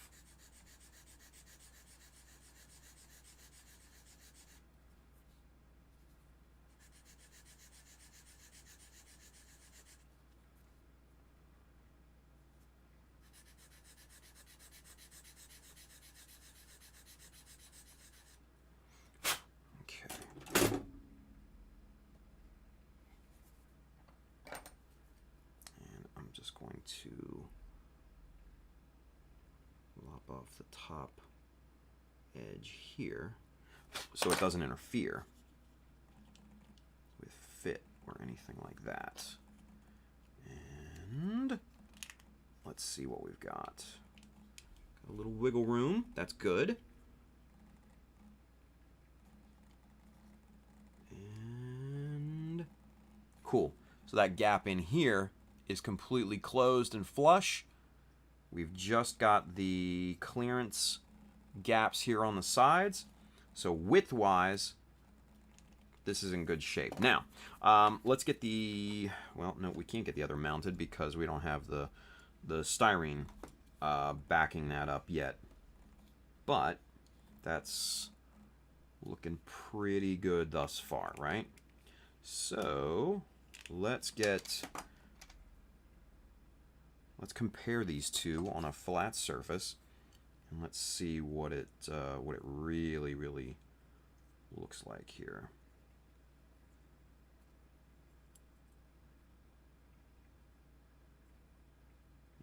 Yeah, that's really nice and close. Dare I say the curve on the new one is better than the initial one. Yeah, that's not too bad. That's not too bad. A little bit of a high point right in there. We can probably scrape down.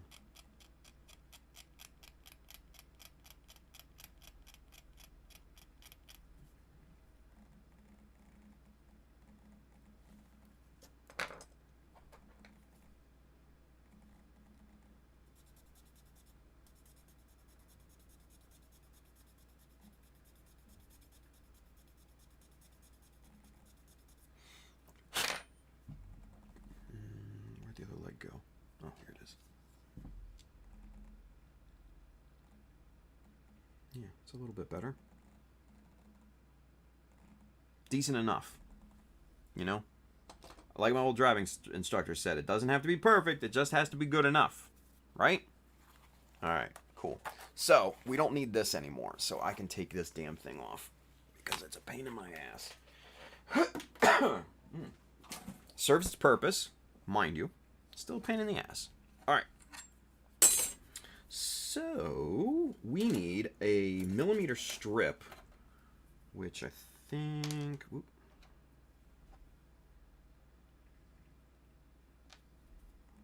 6.3 was the one? Yeah, I think so. Actually, did it go this way? I think it went this way.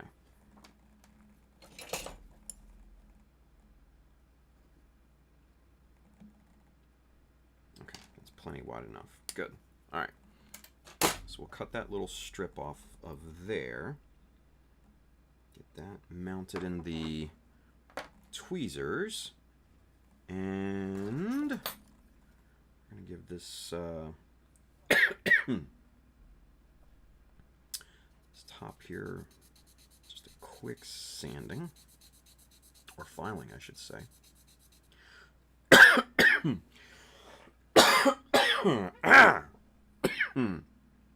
Woohoo! Hey now. Uh-oh. Uh-oh. I hear our special guest coming. I'm hungry. You're what?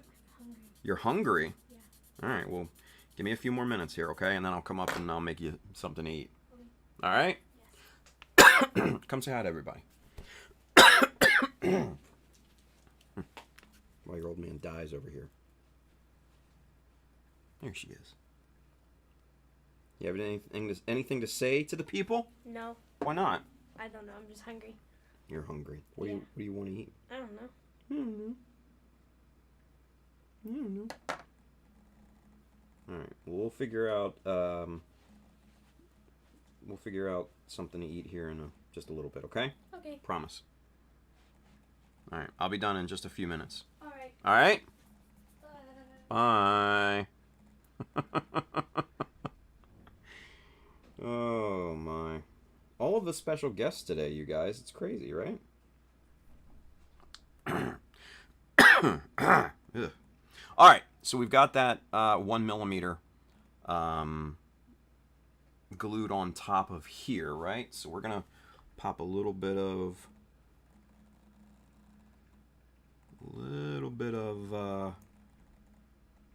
Insta-Set on here. Bloop. And we'll let that kick for just a few seconds. Let's get caught up with the chat. Let's see. Let's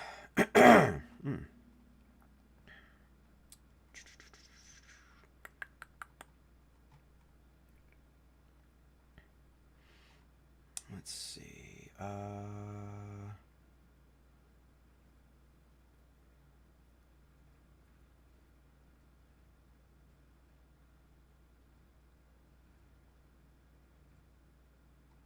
Trying to get caught up and try to find where we left off here. Let's see. Anna Frame is with us over there on YouTube. They say flashback to dentist visit. Oh, with the with the grinding and everything. Yeah. Bill said it is much easier to build when you weren't injured. It's true. I totally agree with that. Totally agree with that. Ben says, ooh, thought you meant in general like shop class with table saws and no guard, rusty playground equipment and no helmets or pads ever. Ooh.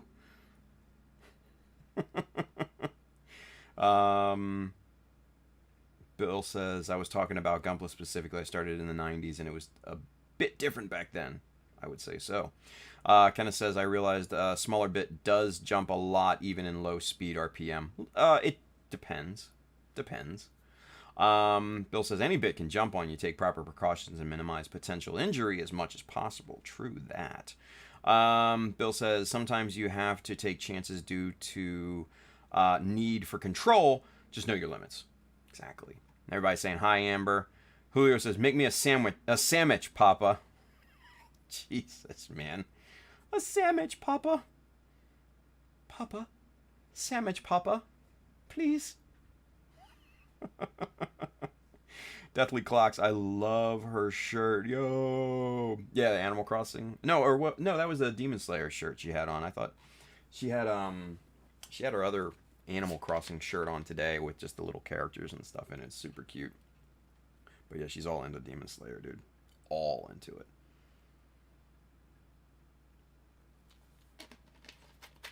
She cosplays Nezuko and all of them. It's crazy. She's good too. She's really good. Shockingly good, actually. And I'm not just saying that because I'm her dad. I mean, I'd say that anyways, but still, talent. Asperion says, "Poof, you're a sandwich, right? Gunpla in Miami with the Kanye peppers. Nice. Deathly Clock says Demon Slayer is such a good show. Need more episodes already. Yes, dude. She ripped through. The season that's on Netflix or Funimation or whatever it is, and she's ripped through the manga, whatever. She's seen the movie.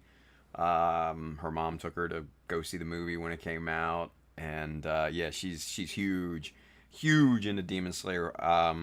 Just got her the volume 9 and 10 here recently, so she just finished both of those just today. So yeah, she rips through all of it, So yeah, she is a ravenous monster when it comes to manga and all that. So yeah, gonna have to take a trip to Barnes and Noble. All right. Get all the rest of the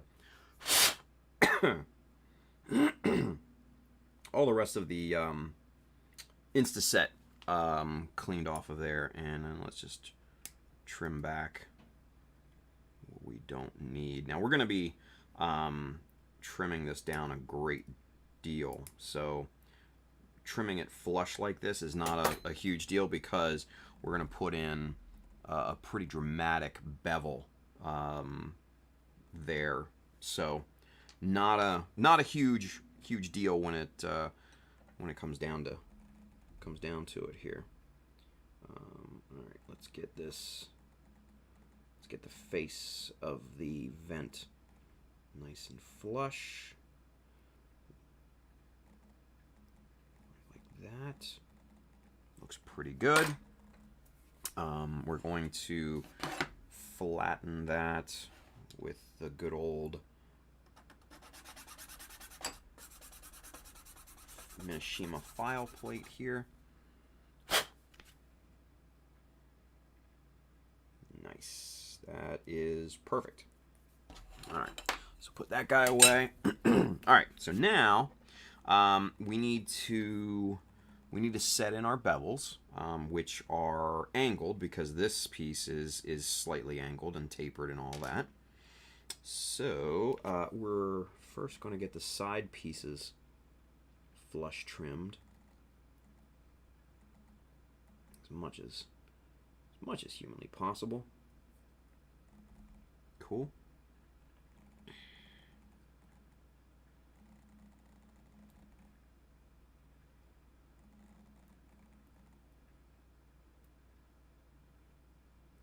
Okay. A little bit more on this side. A little bit more. See a little bit of super glue peeking out on the resin itself. So that tells me it's not flush yet. But there you can see the slight taper of the piece. And we're going to set our bevels in, our dramatic bevels. The first one I'm going to set in is the front bevel there. You can kind of see that. And I'm going to start by cutting the corner off. And it is basically flush at the bottom. The break point, the angle of this is flush with the top edge of excuse me, of the resin piece. So that looks pretty good there. So next we're going to get this nice and even.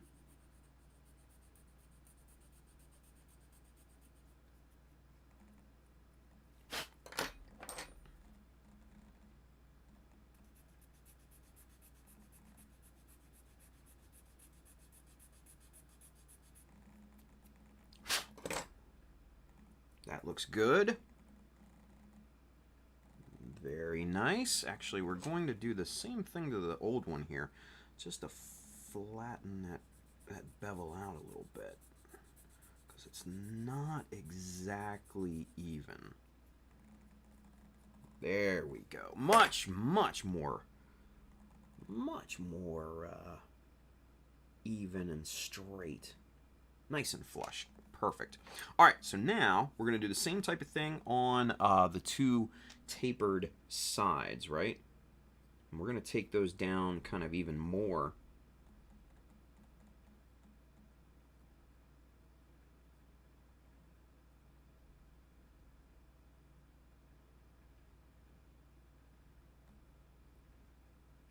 Okay.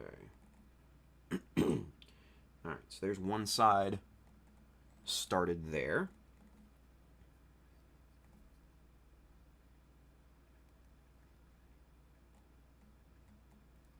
Let's get this other side started.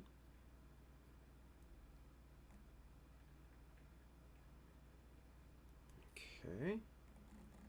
Pretty good. Pretty good. Not too bad. Not too bad. Let's get it flat. These two sides flattened out a little bit. That's the wrong file.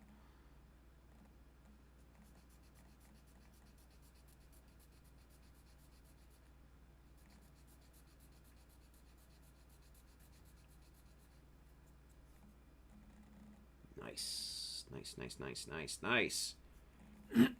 Very angular. Angular. Such a good word. Angular.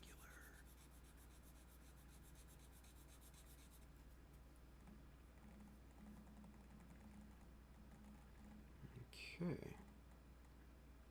Looks pretty good there too. Not too shabby. Okay, so let's try to fit this guy in.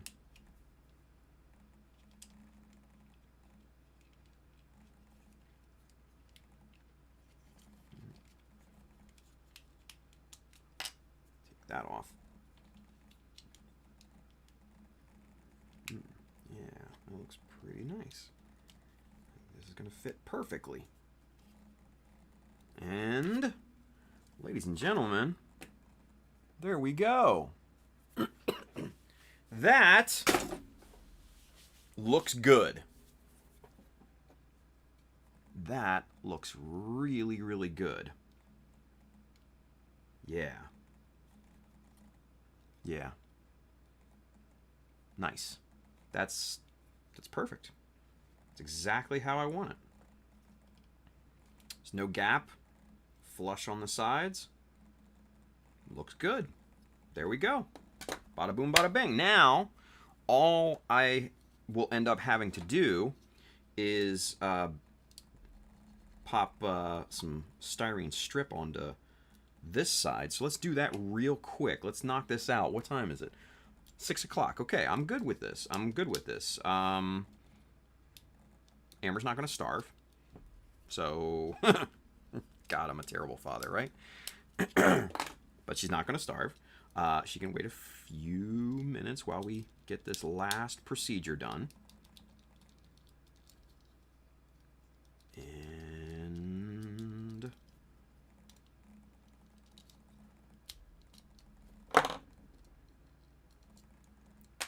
there's that.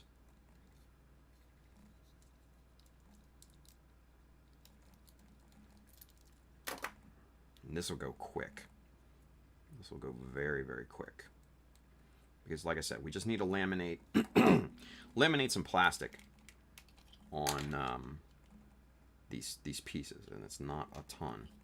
It's just those teeny tiny little strips there, right? And we're just going 1/4 millimeter, right? 1/4 millimeter. So just like that, right? Easy peasy. Is there a thinner 1/4 millimeter strip that I could use rather than the 6.3? Probably not. It's never around when you need it. That's for certain. Nah, screw it. Not a big deal. So, what we'll do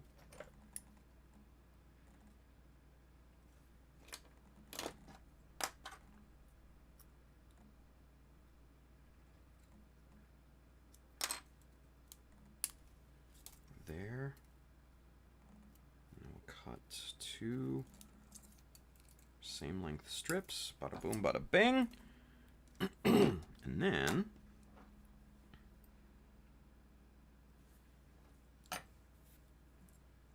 Get some super glue.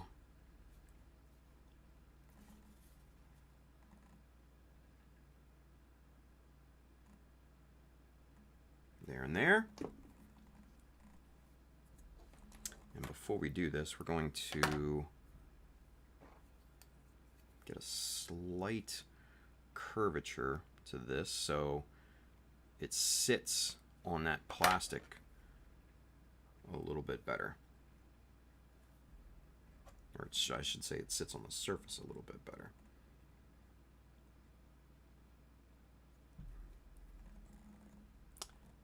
There we go.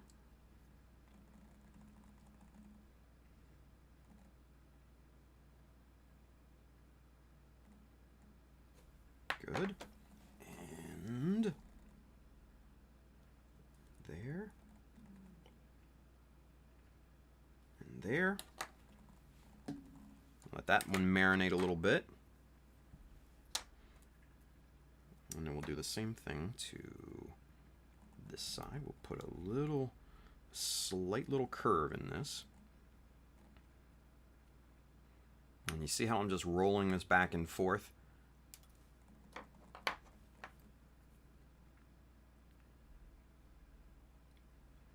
Focus. See? And there you go. You get that slight little curvature in there. That's all you're looking for. You're just looking for a very, very slight curvature in this piece.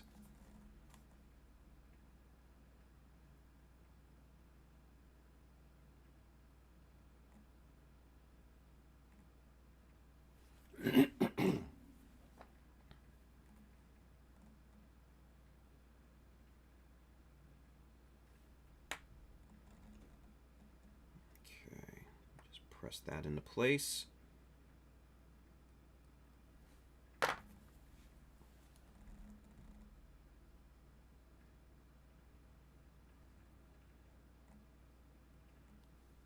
Okay. And we'll let this one now marinate a little bit. And wipe that off. Okay. So, and when we trim this, it doesn't have to be super neat or perfect or really any of that. It just needs to be, it just needs to go together with the piece realistically, right? So I'm just trimming this back with the nippers here, right?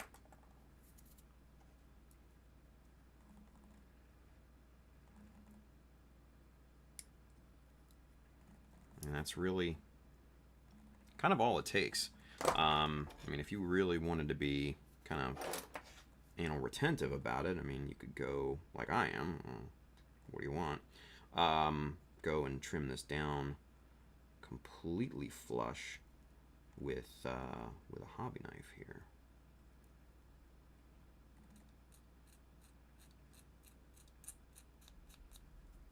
And there you go, just like that.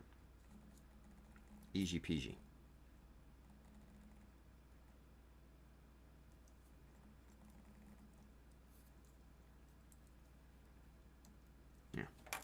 Okay, do the same thing to this side. Get the excess super glue and all the crud off of there.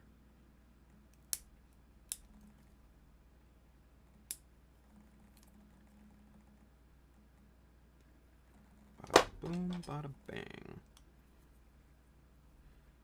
Let it go, let it swing. All right.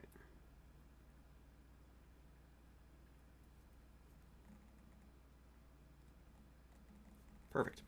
Okay, so we'll slap this guy back together now. Like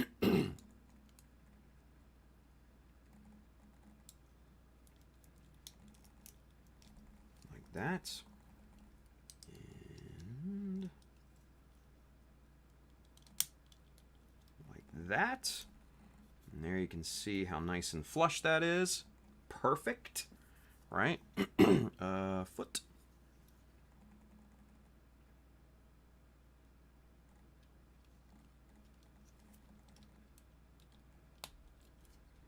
Here we go.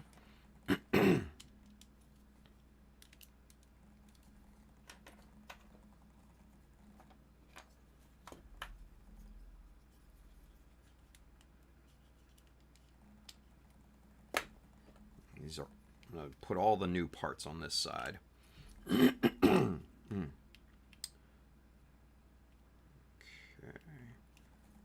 there. Is that the new guy? Which one's the new one? I think this is the new one. Good. And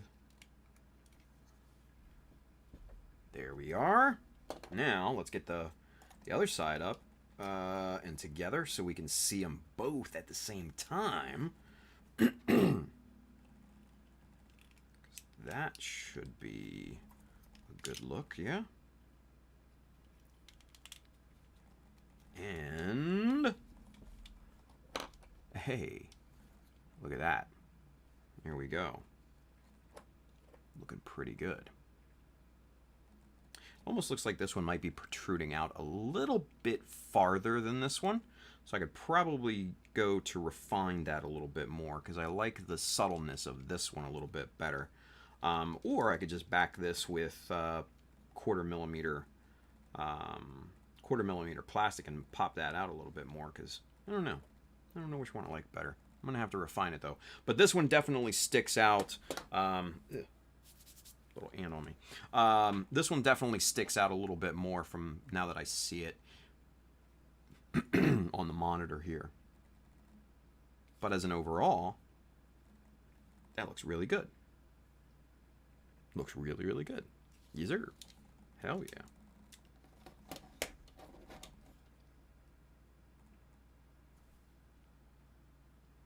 Hey! There we go. There we go.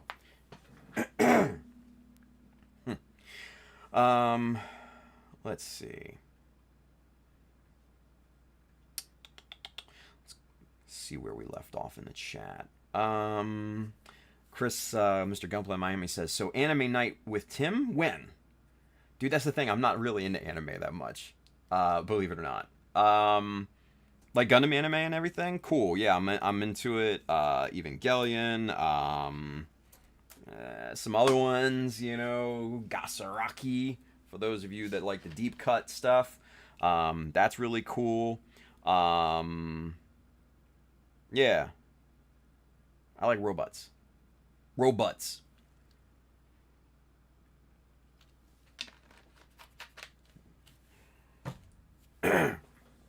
Kenneth says, just don't let her know the toys, the sword toy. Dude, she already has figures and all that.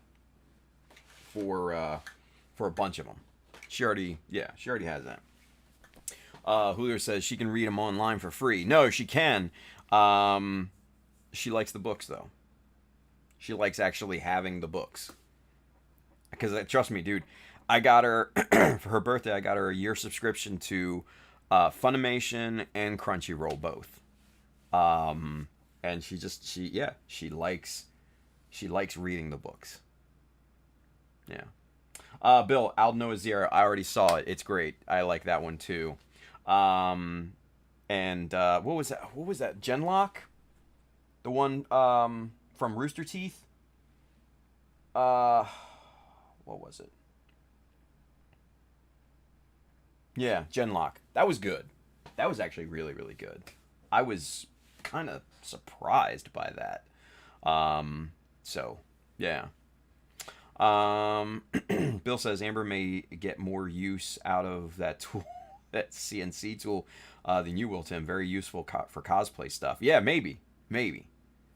I don't know. I got some good. I got some ideas for the CNC. Trust me, I've got some ideas. Was about to say that Julio cough cough also don't need stream services. I know, but it's easy for her. And because she'll watch some on her phone and stuff like that. Trust me, it's easier that way. You're preaching to the choir, Chris. Trust me. But for her, it's easier that way. Bill says, man, meds kicking in again. Probably gonna be passed out soon. Never thought I would say that. I am sleeping too much, but damn. Christian Montalvo says, are you ready for the overload of pictures from all the clean entries?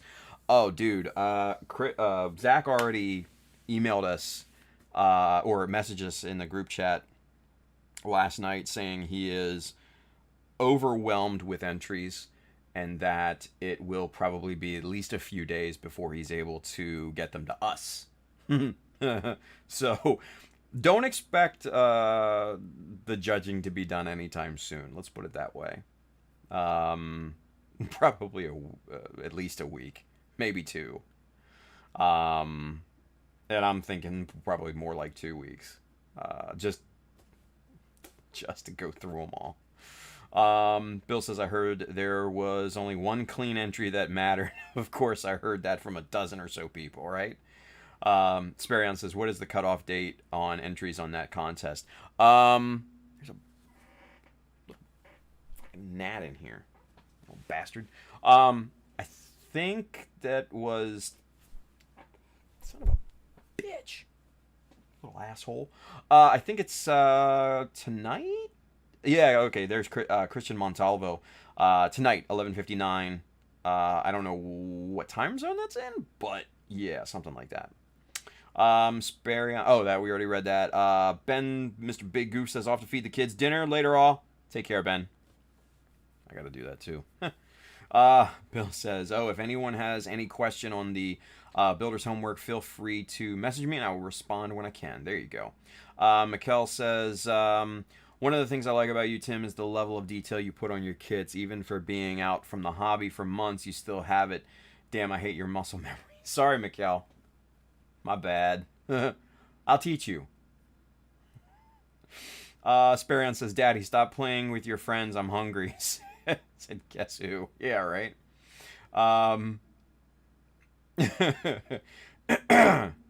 Julio says to Mikkel, he was never rusty.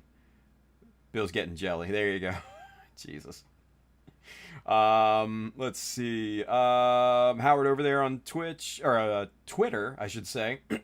What kind of cables are those that are in the leg that came with the GM, or you put them in? Oh, the springs here. No, I put these in. These are, I think, 3mm wave springs.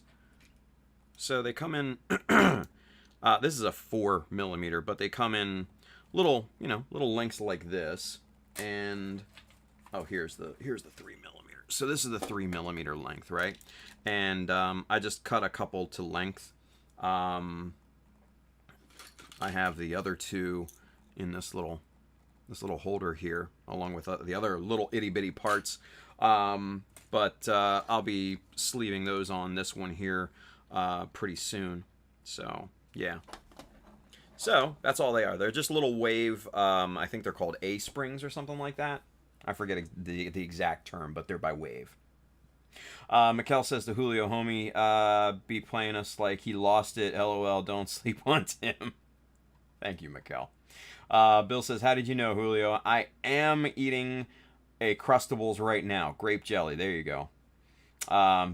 Bill says, Tim, you should watch Aldnoah Zero. You and Amber would both probably enjoy it. She's not into mechs at all. Trust me, I tried. She is not with it.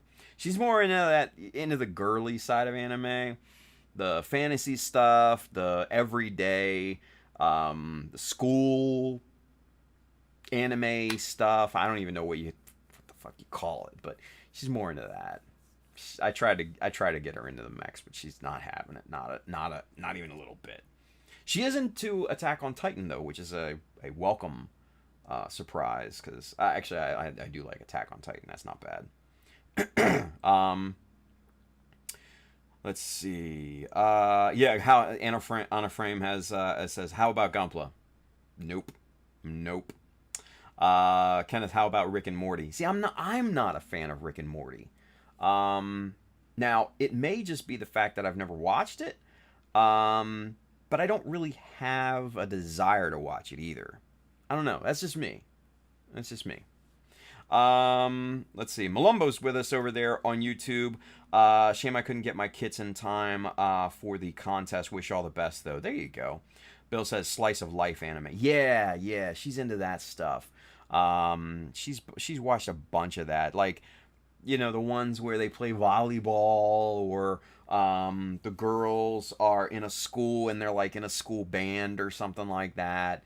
She's into those, and she's into like the fantasy ones and stuff, like Demon Slayer. She's actually into what's that, Promised Neverland or something like that. Super twisted, but because I only watched one episode with her, but fucking twisted as shit. But she's into that. She's into some of the others and stuff too. But it's mostly that slice of life style anime. Howard over there on Twitter says, I would like to send a greeting to Gunpla Builders Puerto Rico. Hey, a Puerto Rico. Hey, a Puerto Rico. Hey. That's old school. Sorry. Anyway, all right, kids. Let's close this one out. Yeah. We went over about 45 minutes. It's worth it because I rescheduled on you guys. Anyway, I think we got a lot of good stuff done today. We got some fixes done, we got some styling done, we got some fitment done, all that fun stuff. So, and we talked about airbrushes and all sorts of other fun stuff too. So, with that being said, if you want to pick up any of the tools and materials that we have worked with here today, there's an Amazon link in the description below. That side if you're watching on Facebook. I do get a bit of a commission based off the stuff that you buy, but it does not increase the cost to you. It only goes to support the channel. Go load up on that stuff, because there's a lot of tools and materials and stuff that you may not know about. There's gear for streaming if you want to get into that.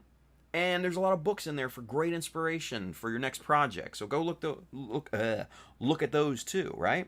And if you want one of these awesome Heat Hawk shirts, these Zaku 2, right, shirts, color correct and everything, go hit up www.chowdermecha.com, hit the store button up at the top. You will find this shirt and many more, including the Ace Pilots series, the Mecha Decal Insignia series, and a whole bunch of other I can't talk right now. Shit. A whole bunch of other ones, including hats and prints of my work. So go take a look. And if you really want to show your support for what we do here, man, go hit up the Patreon.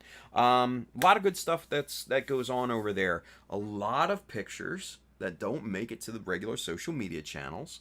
A lot of we do a bunch of giveaways. We do hangouts. Soon we're going to be getting a lot more content, because next week's my first off week, which we're going to talk about here in just a second. So if you have the means and you choose to do so, man, go support on Patreon.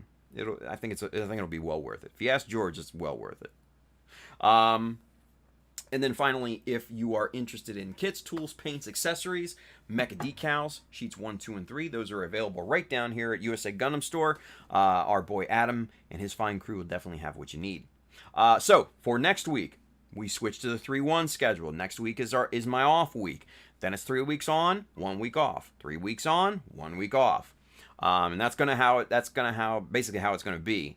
But the week off is going to be a heavy content creation week. And if you guys are still watching this, then this is a deal that I'm making with you guys. If I don't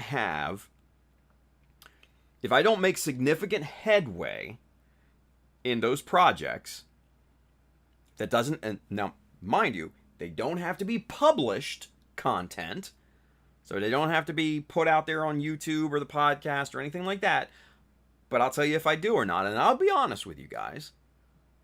But if I don't make significant, sizable, meaningful headway in these projects, you have my permission to completely roast and obliterate me for that first Monday stream.